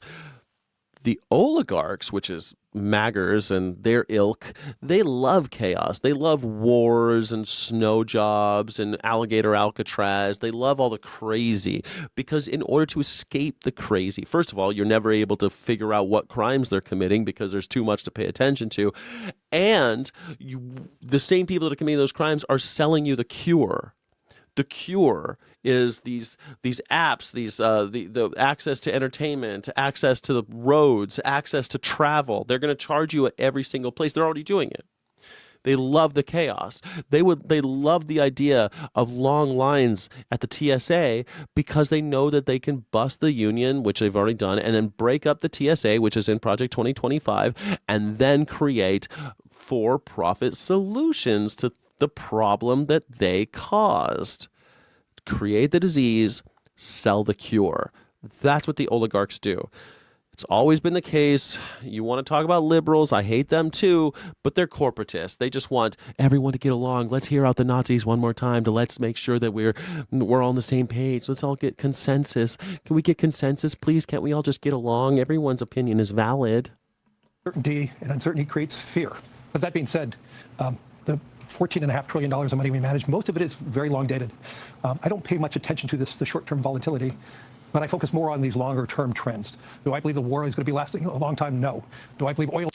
Oh, I love this. Papa Fresco, I hope you're right. Chaos and violence is what changes the government. Well, you hope so. You hope so. But don't forget, after the French Revolution, Napoleon was in charge. So, took a while for them to get past the bloodbath. Then they had to deal with an emperor. And then they finally got Novum Seclorum. It took them a long way to get to the New World Order. But first they had to deal with a bloodbath, cutting off lots of heads, and then they had to deal with an emperor. Is that what we want? Call me. get a guillotine. Call me. It's going to be reverting back to where it was, maybe even lower. I mean, if the outcome of the war is a neutralize Iran, and they are allowed to be, selling products into the market again, oil products into the market again, I mean, there's probably a great probability that oil is going to be below 50. But once again, that's a short-term move and all that. But I do believe the markets find a way to balance out. And the markets are a great efficient mechanism to talk about that identifies the short-term issues. We've seen many people pulling out of the market, and to me, that's the wrong outcome. In fact, I've been getting so many texts, what should I do? And I said, buy more here. This is a good long-term opportunity. Was it similar on uncertainty when it came to tariffs and then the Supreme Court ruling and how that's affected things as well? Or is it a totally different ballgame? I always want, man, I wish that I could talk to Brett Baier. I wish I could have a beer with Brett Baier, honestly. He's the last real reporter at Fox News. And I want to ask him just like, dude, just between you and me. Right? Don't you wish that you could talk to some of these guys over on Fox News? Like, I want to hang out with Greg Gutfeld. I really do. I think Greg Gutfeld and I would get along so well. I think it would be so much fun because he's quick. The jokes that they write, bad jokes, but he's quick. Like, he's funniest when he's like ad-libbing with people and making fun of people. He missed his calling. He should have been an insult comic in Vegas, but instead he's got this show on Fox News. But Brett Baier too. I'd love to have a beer with Brett Baier and Greg Gutfeld. I think that'd be such a fun night. Just doing shots with those conservative people, like those soulless. And you know that they're just on the take, right? They're not actually believing the shit they're saying, right? Can't be. They just know where the money is. I'm the stupid one because I know that if I just flipped to be conservative podcast host, I'd make so much more money. I'd make so much money if I just sat here telling you how great Donald Trump is. I haven't had a donation in a long time. Here's the please make sure I don't turn teams and become a Donald Trump supporter. Please just hit that Venmo, take a picture of it, drop a penny in the pot, support independent media. Man, no one wants to hang out with me, Nutshellman. Nutshellman, I don't think you have ever hung out with anybody. I don't think that human beings have ever been around you, man. I don't think you've ever met a human. You're this Holocaust denier. It makes it weird. Makes it weird when you're a Holocaust denier, for sure. I don't hang out with Holocaust deniers, bro. I've met too many of you. Man, but geez, I could totally. Faux News got 700 million judgment because of its lies. Oh, that's happened many times. They spent billions of dollars at this point getting caught in lies. It really is amazing. Are you still silencing your dissent? What do you mean silencing my dissent? I live in America. I am the dissent, dumb shit. Look, I'm just a rebel without, I'm a rebel with a cause. How about that? I'm just a rebel with a cause. I just want to tear down the system. I just want to open people's eyes and tell them to decide on democracy versus oligarchy. I just want them to realize that they can be masters of their own destiny. I just want people to realize that personal accountability means actually showing up. I just want people to realize that being lied to and the only way forward is employing critical thinking, and that critical thinking's first step is challenging and questioning authority. Question authority. Don't trust what the bosses say. Don't trust what the bosses say. Don't do it. If a boss says something with a great degree of certainty, you should commensurately raise your incredulity. When someone says something with a lot of certainty, you raise your incredulity every single time. It's against your instincts because, I mean, we've kind of evolved to do what we're told, like little ants. But I don't like being like a little krill. I don't like being like a little krill shrimp. I don't like it. I don't want to be a little krill shrimp. I don't want to be a little ant. And I want all the other ants to rise up. If we all rose up, started thinking for ourselves, no one could stop us. No one would stop us. Don't do what they tell you.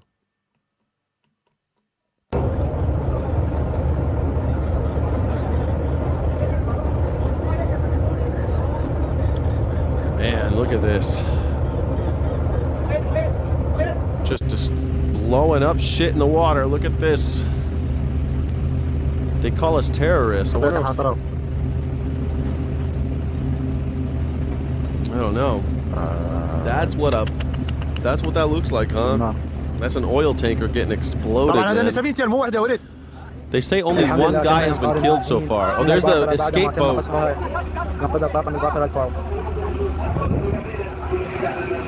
Oh, they're abandoning ship. Oh my God, bro. Was this worth it? This doesn't seem worth it. Donald Trump says that if you're not going to risk your life for oil, then you're a pussy. He literally said that you're a pussy if you don't man up, go through the Strait of Hormuz with these ships for oil. Die for oil, Donald Trump says.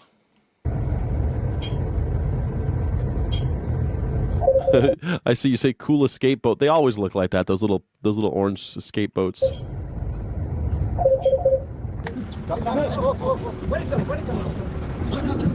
Yeah, there's the escape boat.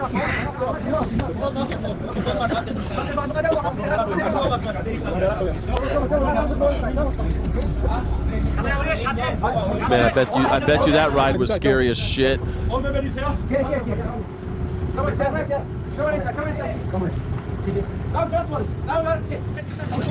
I mean, you never really, escape boats are always weird, right? You'd never really want to be on an escape boat, but you kind of always want to be on an escape boat, right? Isn't it something like that? Do you ever feel like that when you look at the escape boats? You're like, I kind of want to go on an escape boat, but you never really want to go on an escape boat, right?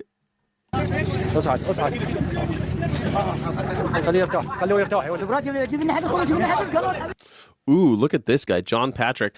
John, religious extremism. That's the thing. Right-wing ideology always leads to religious extremism.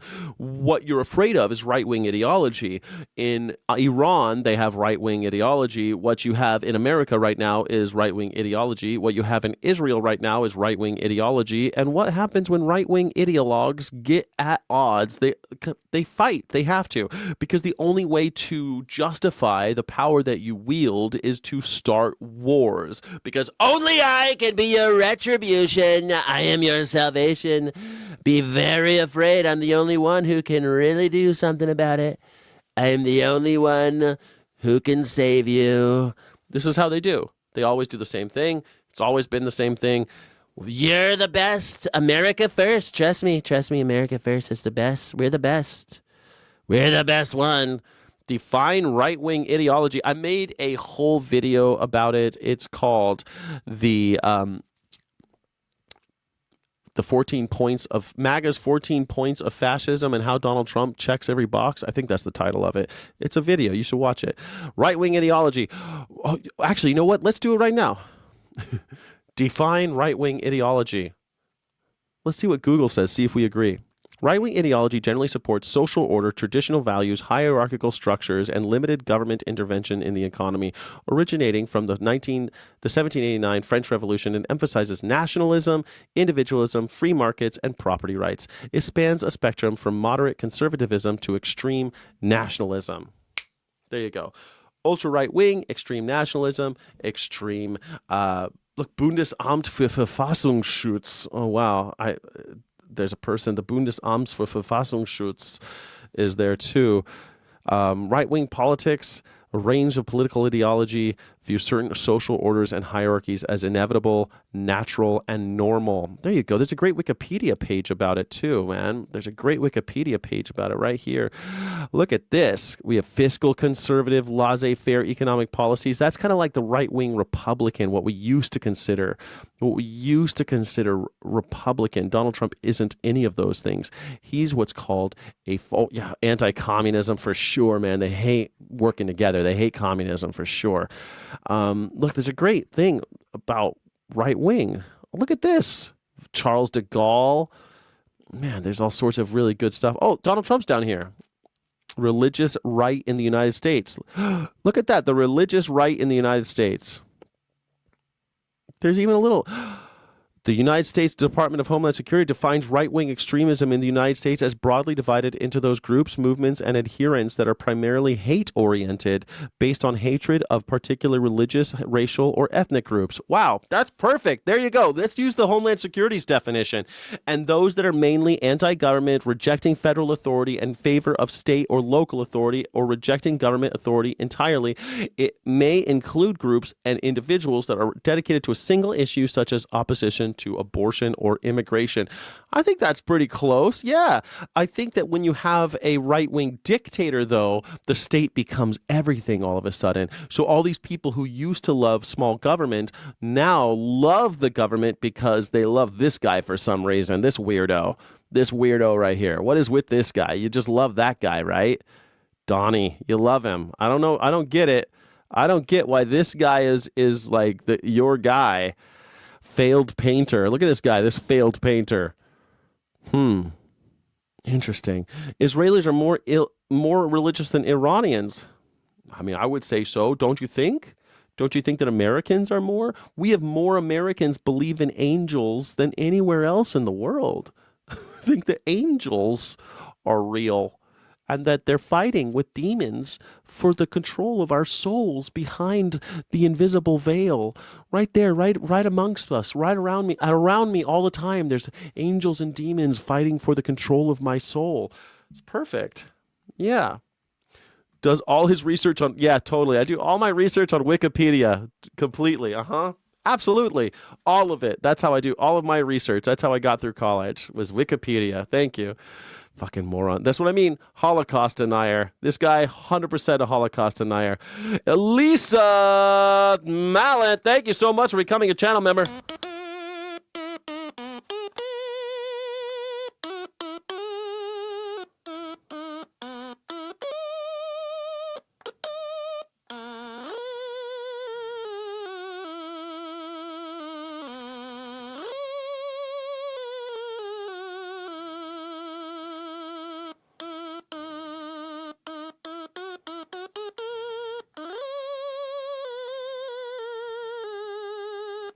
I always mess up the end. I'm trying to play the Star Trek theme. Thank you so much for becoming a channel member.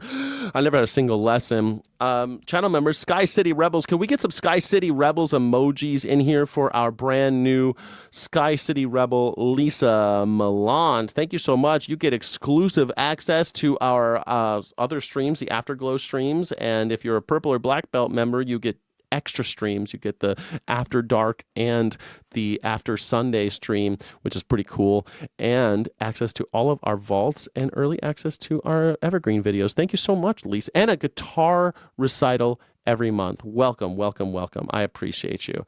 I appreciate you so much. Thank you. We can't just like Trump does. No, we can't do it just like Trump does. No, we can't. Widely available information isn't informant. Like it. I like it. I like it. I like it. Thank you. I thought I saw a comment in here that I like. There are a lot of dying. They are dying a lot for the oil now. And with all the fires in the Middle East, they're going to die a lot more in the years to come. We know that. Yeah, for sure. We're destroying the infrastructure. People are going to starve. We're already killing their children. That's how we do it. Hate in the USA is defined by libtards.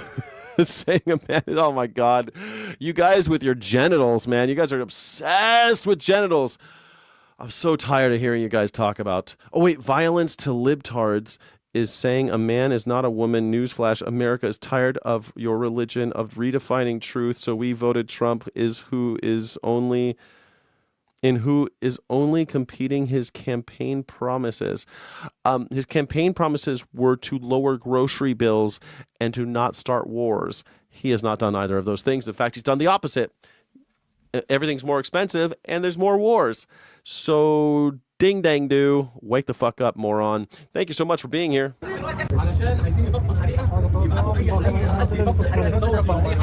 Man, that's got to be scary, right? These people, they're at war. They just survived. Donald Trump is, for some reason, being kept out of the loop on some of the details of the war in Iran, or is just generally out of touch with its details, or simply unwilling to acknowledge the tragic consequences of the war, is anyone's guess. What we do know, though, is that his claims about the war in Iran have, in some instances, become so far-fetched and absurd that reporters are able to knock them down in seconds of questioning.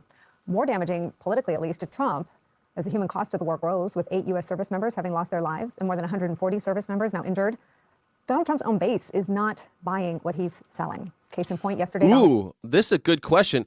If I were king of the world, what specific policy would you implement to solve this that wouldn't lead to total collapse or a wider war? Well, first of all, we started this war. So now that we're in it, you mean? Like, I mean, I wish I had a time machine. I just wouldn't have started this bullshit war against a country that wasn't doing anything to us. But I guess there's just a couple things. Here's 2 policies for you.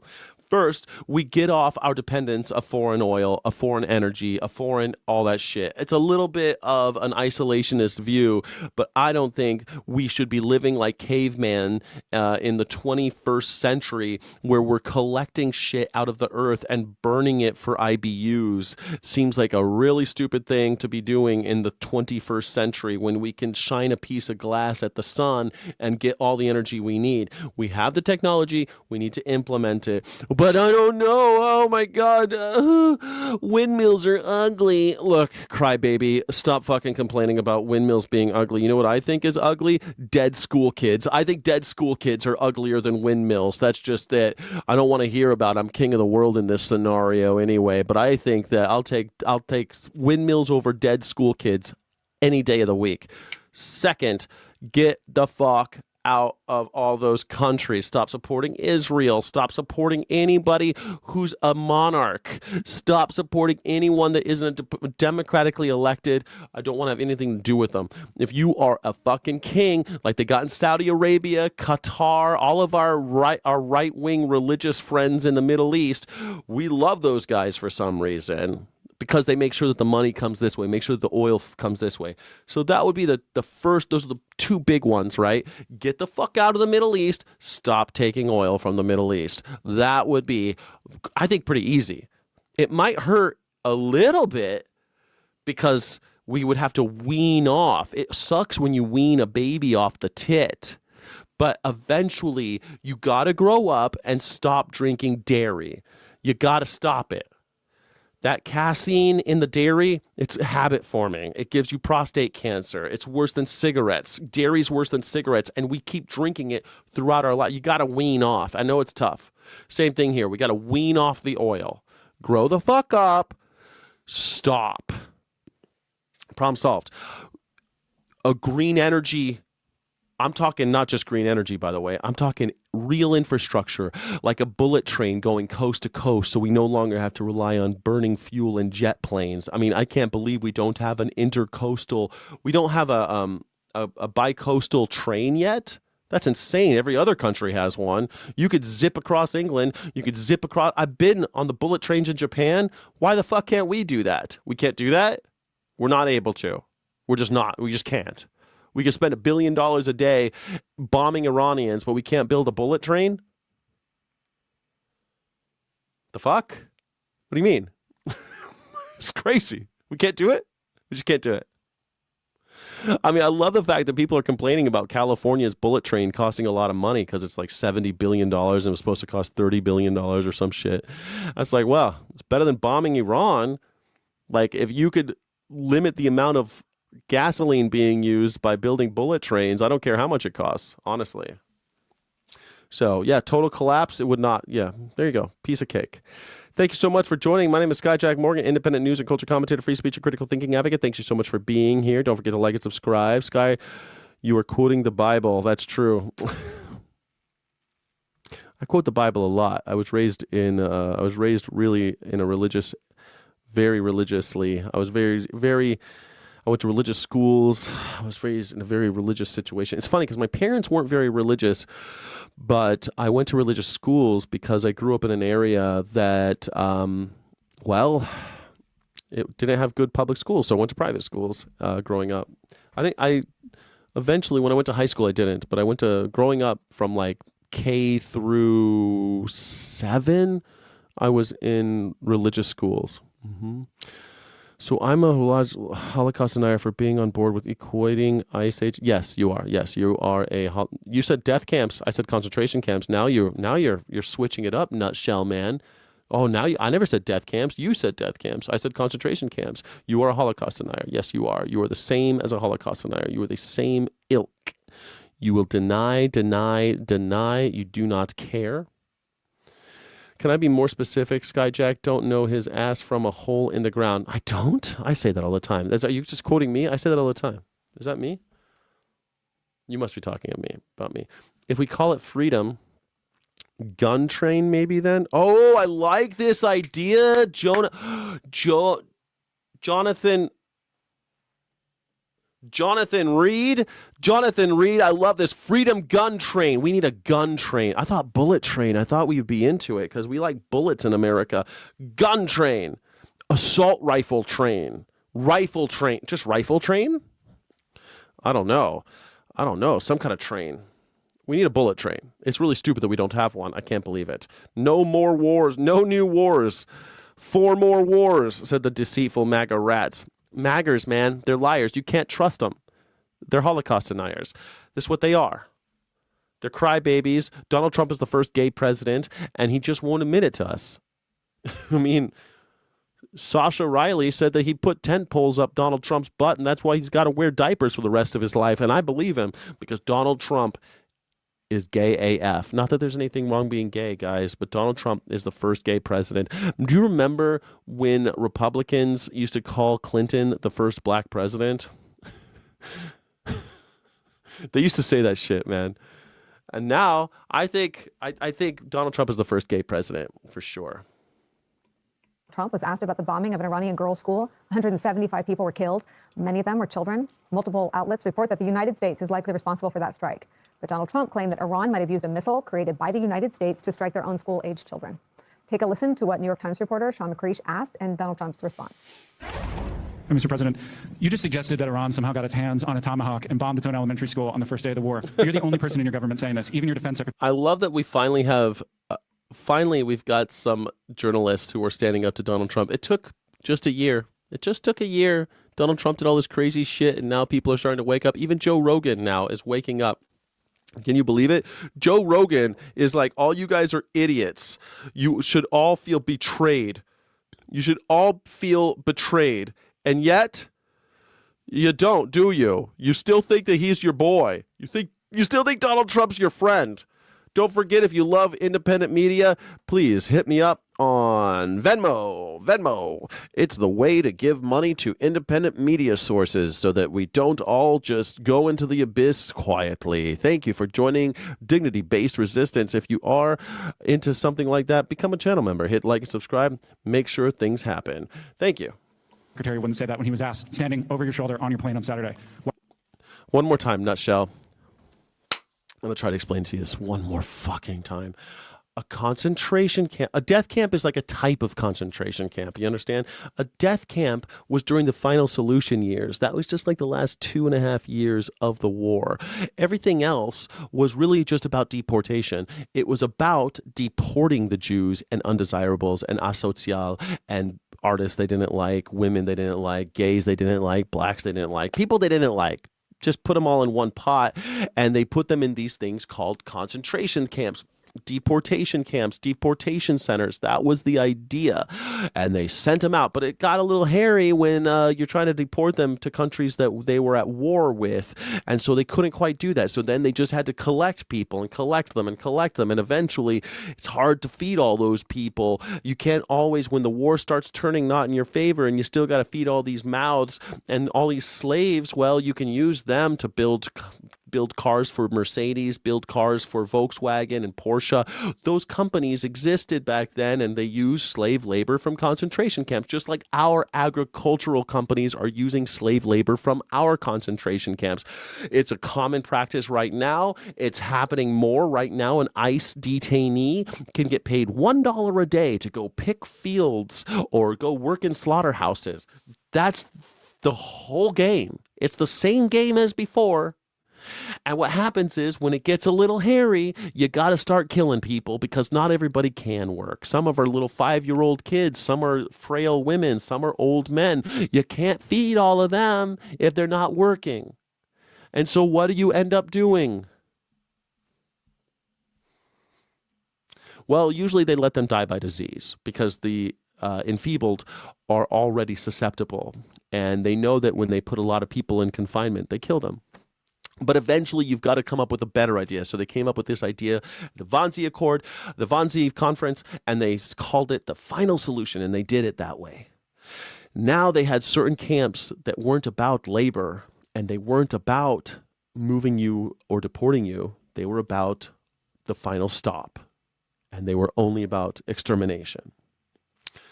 So, do you understand now? A death camp is like a type of concentration camp. If in the Nazi scenario during World War II, it's kind of like how cognac is a type of brandy, right?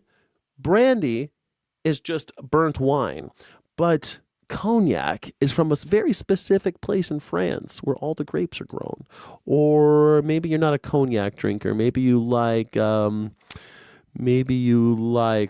bourbon. Bourbon has to be from the 48 contiguous United States, and it has to be 51% corn. It's a type of whiskey. All bourbons are whiskeys, but not all whiskeys are bourbons. Do you understand? I know it's a difficult concept, but it shouldn't be that hard. There's lots of examples, lots of metaphors. Tequila. Tequila is a type of mezcal grown in one of 5 regions in Mexico. But they make mezcal all the time. But the 5 regions in Mexico where you're allowed to make tequila, they have to be 100% blue agave, blue Weber agave. They have to be steamed instead of burned. So it's a different type. You got it? It's still a mezcal. A tequila is a mezcal. But tequila is a special type of mezcal. You got it? You understand? Okay, cool. Thank you. Are you the only person saying this? Because I just don't know enough about it. I think it's something that I was told is under investigation. But tomahawks are used by others, as you know. Numerous other nations have tomahawks. They buy them from us. But I will certainly, whatever the report shows. I mean, doesn't it make anyone worried that we're selling tomahawks to other countries? Did we just let that go too? I'm willing to live with that report. I'll stop telling lies as soon as a report is shown to me, and then I'll just read from the report. Oh, yeah, I'll stop telling lies as soon as you show me the opposite evidence. Well, all the evidence points to the fact that you're lying. Well, okay. The reporter there, again, is Sean McCreesh from the New York Times, and he pointed out, importantly, not even Donald Trump's Secretary of Defense, Pete Hegseth, is saying what Trump is saying, and that is saying something in and of itself. The bombing has become a point of rupture with Donald Trump's MAGA. Yeah, very well said, the Anacle. Yes, all racists are MAGA. All races are MAGers, but not all MAGers are racist. Does that work? Some of its most prominent members, many of whom were already skeptical of the war with Iran to begin with. Fox News' Laura Ingraham posted on social media that the Trump administration must investigate and address the bombing head on. She called it a, quote, horrible unintended tragedy of this war, end quote. So on this question, at least, they seem to have lost Laura Ingraham. Tucker Carlson is a prominent critic of Donald Trump's war in Iran. He posted this scathing video. Watch. The bombing of a girls' school next to an Iranian naval base that was apparently the school of choice for officers at the naval base. These were the children, the daughters of the people who were fighting. You have to believe that was accidental, despite the fact that it was hit twice, 40 minutes apart. It looks very much like a double tap, which is to say a bombing and then an attack on the people coming to rescue the injured. But as an Yeah, totally weird that it was a double tap, but they're saying it was a mistake, right? American, you have to believe this was a tragic mistake. But we have to verify that, because if you wake up in the morning and you're living in the kind of country that thinks it's okay to kill not simply military officers, but their daughters, that country's not worth fighting for. Wow. Even Tucker Carlson, you guys lost Tucker and Joe Rogan in the same week? Holy shit. You lost Tucker and Joe Rogan in the same week. How you guys feeling, Maggers? How you Maggers holding up? How are you Maggers holding up? So the deep skepticism Donald Trump is facing, again, from some of the most prominent and powerful voices inside his own coalition at home, comes as Donald Trump's contradictory statements on what the goals or endgame of the war are, his seesawing between promising escalation, things like the worst is yet to come, and then looking for an off-ramp, telling CBS yesterday it was almost over. Those statements look less and less tethered to real things happening on the ground in Iran or any strategy by the day, given that the Iranian regime shows no signs of backing down. Iran's foreign minister told PBS News this, quote, I don't think the question of talking with Americans or negotiation with Americans once again would be on the table because we have a very bitter experience of talking with Americans. Well, how could you ever trust the Americans? Like, we literally have talked to the Apache, see how they feel about doing business with Americans. Talk to the Iroquois. who never gave up. Talk to the Iroquois. Yeah. Sign these fucking, sign the contract. We'll never attack you guys. We'll stop killing your women and children. We'll stop putting you in slave camps. America invented the concentration camp when it did the genocide against American Indians, and we name our weapons after them to commemorate how much fun we all had during those times. Ask them how'd those contracts work out with America? All those treaties, all those Indians signed. How'd that work out? Shit. The fact that any fucking country in the world believes one goddamn contract we've ever signed has got to be, they got to be crazy. A contract with America is worth the paper it's written on. It's worth nothing.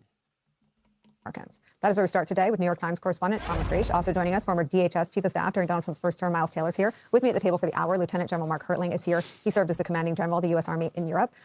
Sean, your question, and I'm sure you didn't. Yeah, it's imagine. Yeah, it's taken years to repair the damage Donald has done. It won't happen in our lifetimes, Curly. This is the end of our empire. Do you realize the end of our empire is in 20 years? They count the American century by 1945. Pax Americana started, right? And you have what's called the baby boom generation. And starting with that, you have basically Donald Trump was born during that time, and you have until now the American century, and it's about 20 more years and America's century is over. And there's been lots of talk for the last 35 years about who will be in charge for the next 100 years. Is it going to be China? Let me know in the chat. Who do you think will be in charge after the American century is over?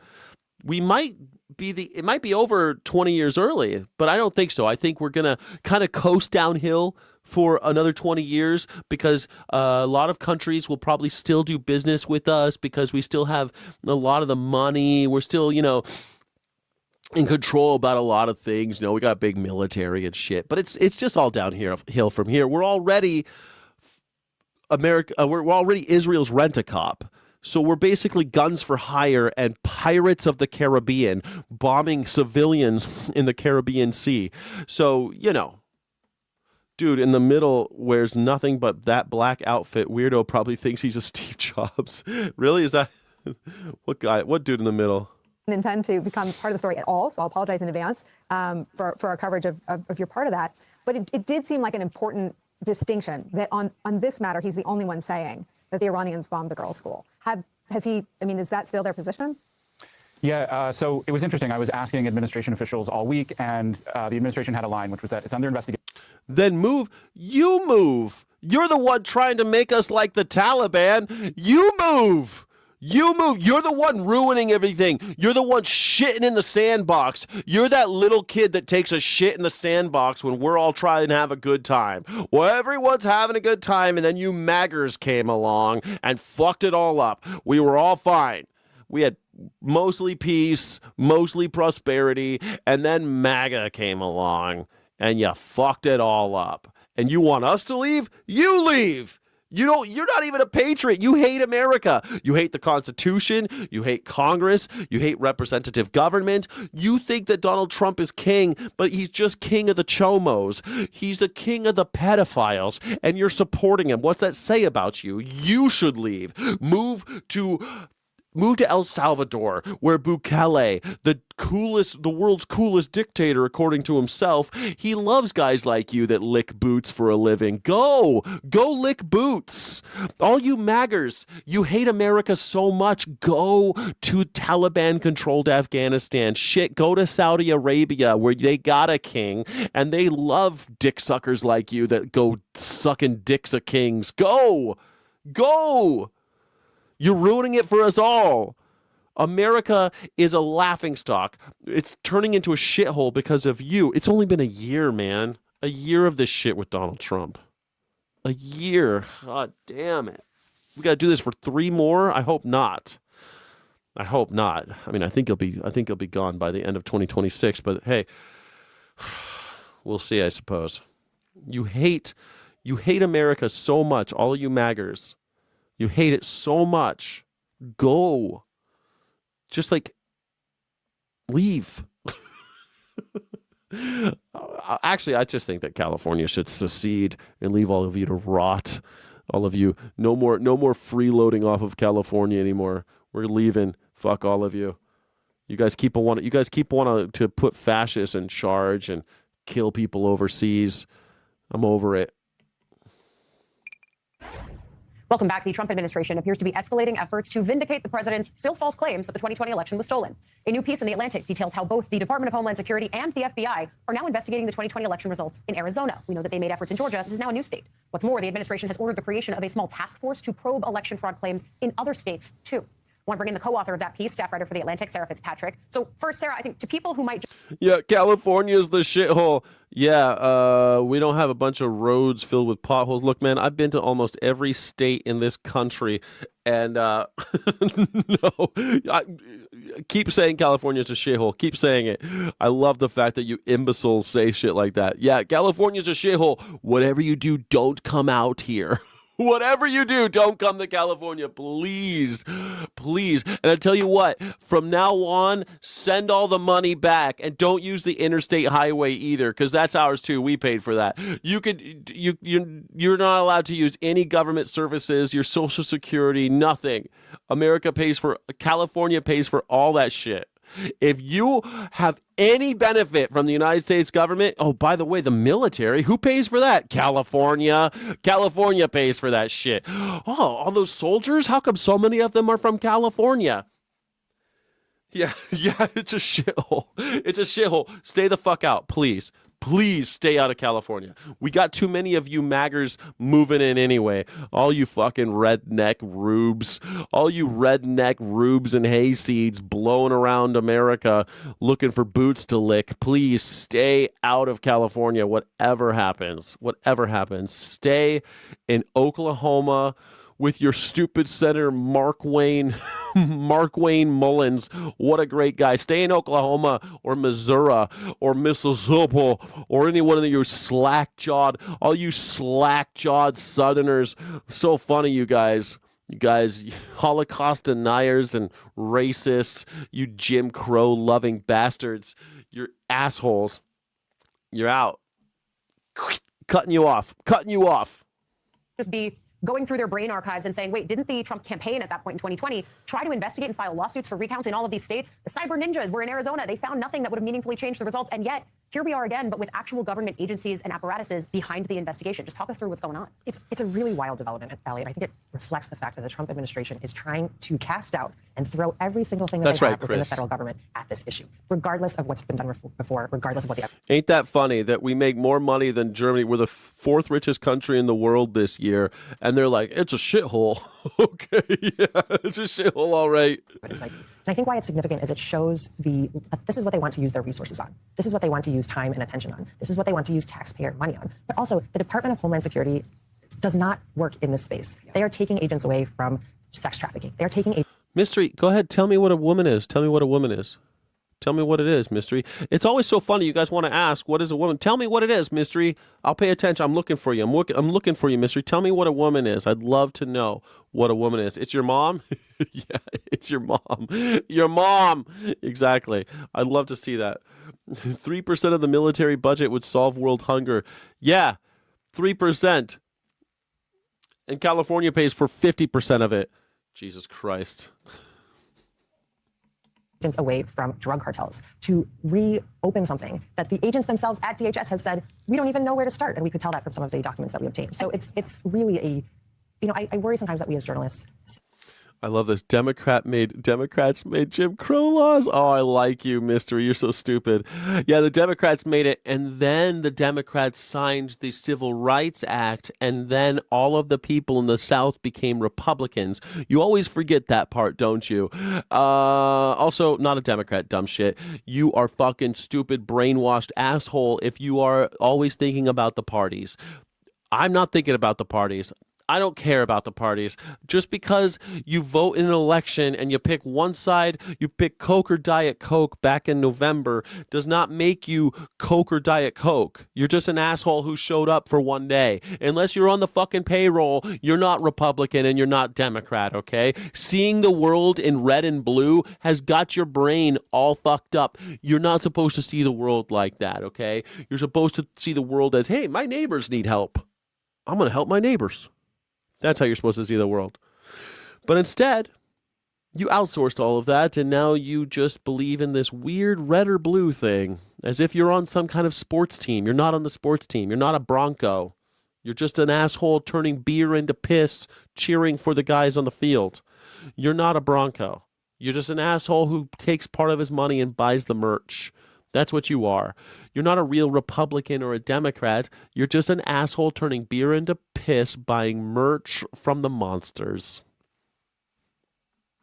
People are sounding the alarm, and the public kind of tunes that out. But this is a moment that people in this space, in law enforcement, elections, even the intelligence community, are saying, we are sounding the alarm. This is alarming. And that is just because a government is now coming in and saying we need to relitigate something that has been already litigated.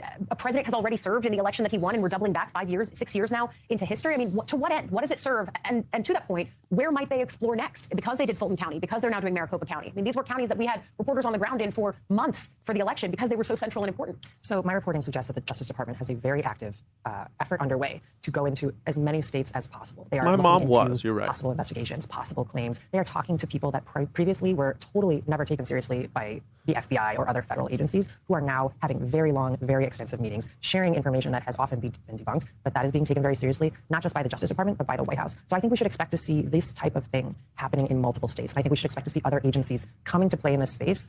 And you're asking, is there a grand plan here? With the Trump administration, that's always a little bit murky / can be a false thing to be looking at, because they're trying everything at once. And in part, I believe that it is to cast doubt on the election, people's belief in the election. But I think it's also to vindicate the president. The president has said he wants this. And for these cabinet members who need to keep their seats, they have to make the president happy. And I think that's part of the dynamic we're seeing here. I also wonder, when you talk about the fact that they are now going deep, basically, on debunked conspiracy theories, if you think that's because they've put election deniers and conspiracy theorists into key positions, thusly giving them the full power of the institutions that they are now a part of, that they once railed against, and allowing them to, like, institutionalize conspiracy theories. Look, I think you can see it in the very, there's 30 states that are litigating, trying to prevent their voter rolls that the Justice Department is coming over. When you look at the 30 states. 30 states. You see, this is how you know Donald Trump is a rhino. He doesn't believe in the ideas of Republicans like state powers, state rights. They don't believe in that. 30 states are suing Trump right now because they don't want to give up the voter rolls. Because fuck you. Because fuck you, feds. What happened to this? It's so crazy. People think I'm conservative because I say, fuck you, federal government. Why the fuck should I show you anything, federal government? That's our shit. You didn't pay for that. We paid for that. That's ours. You don't get that. Screw you. They cheated, though. Donald Trump 2020 election. We're still crying about that. Donald Trump's still crying about it, so we got to do something. No evidence. Presenting the government, making claims to federal judges. These are people who have raised doubts or cast doubts on the integrity of the 2020 election previously. So these people are in positions of power. And I think one thing about our justice system is that generally judges defer to the government because there is a presumption of good faith and there's a presumption of regularity. And that's where, you can really, quote unquote, weaponize the justice system, because the checks and balances are much less, unfortunately, than maybe ours needed. Yeah, I think this is a really important thread for us to continue to follow, not just for what it might say about 2020, which we know Joe Biden won that election. You say you always vote Democrat. You're talking about, I hope you're talking about presidential elections, but like the thing is, first of all, voting in the primary is extremely important.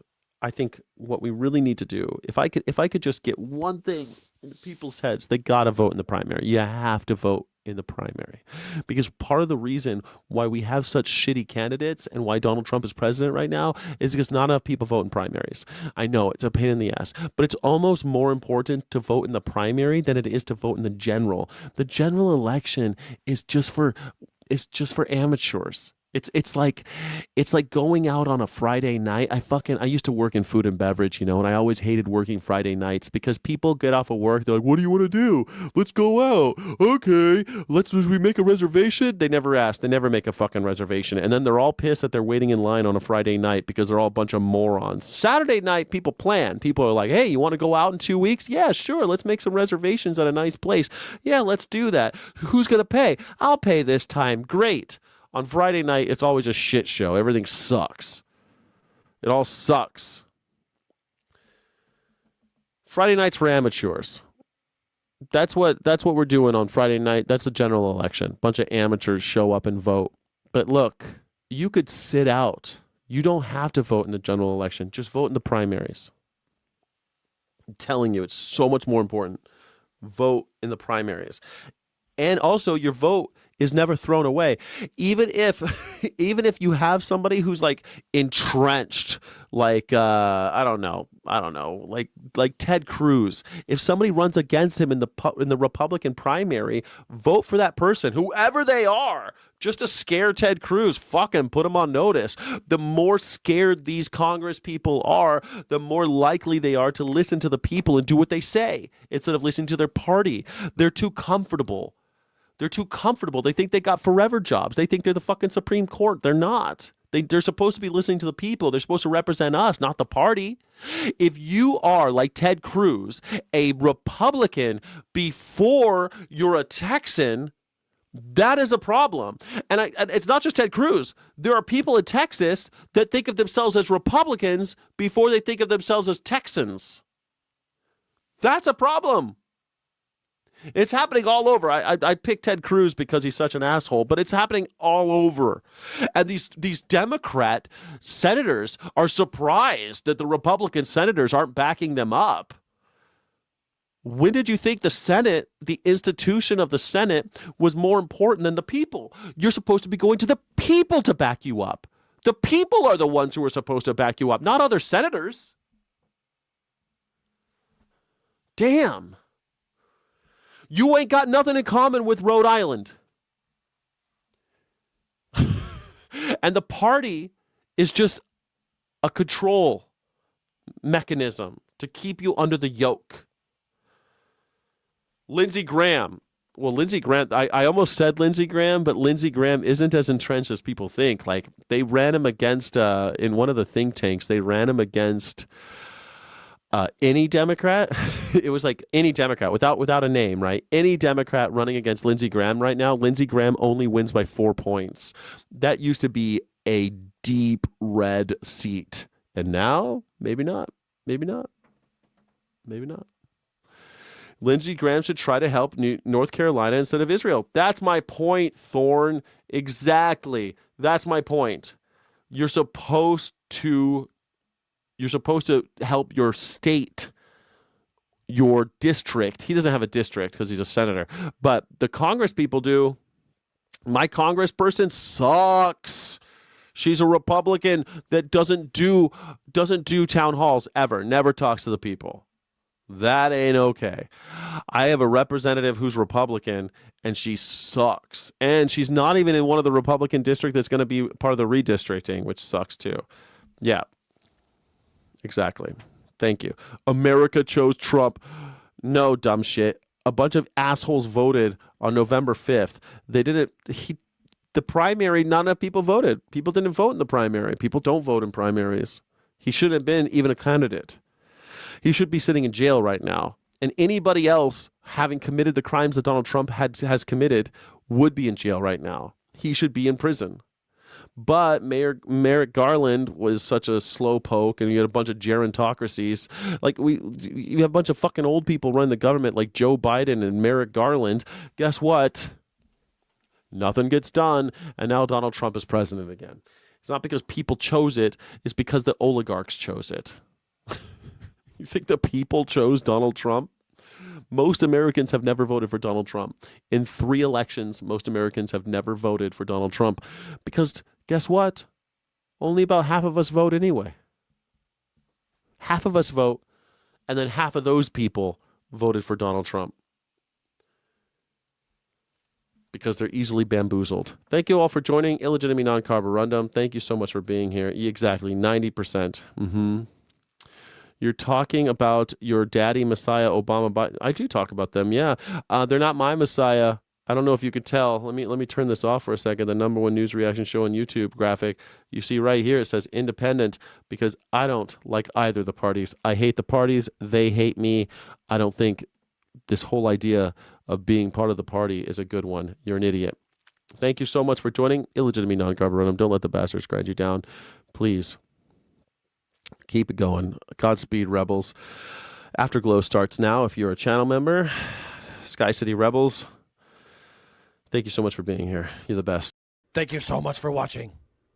Don't forget to like and subscribe. Thank you so friggin' much.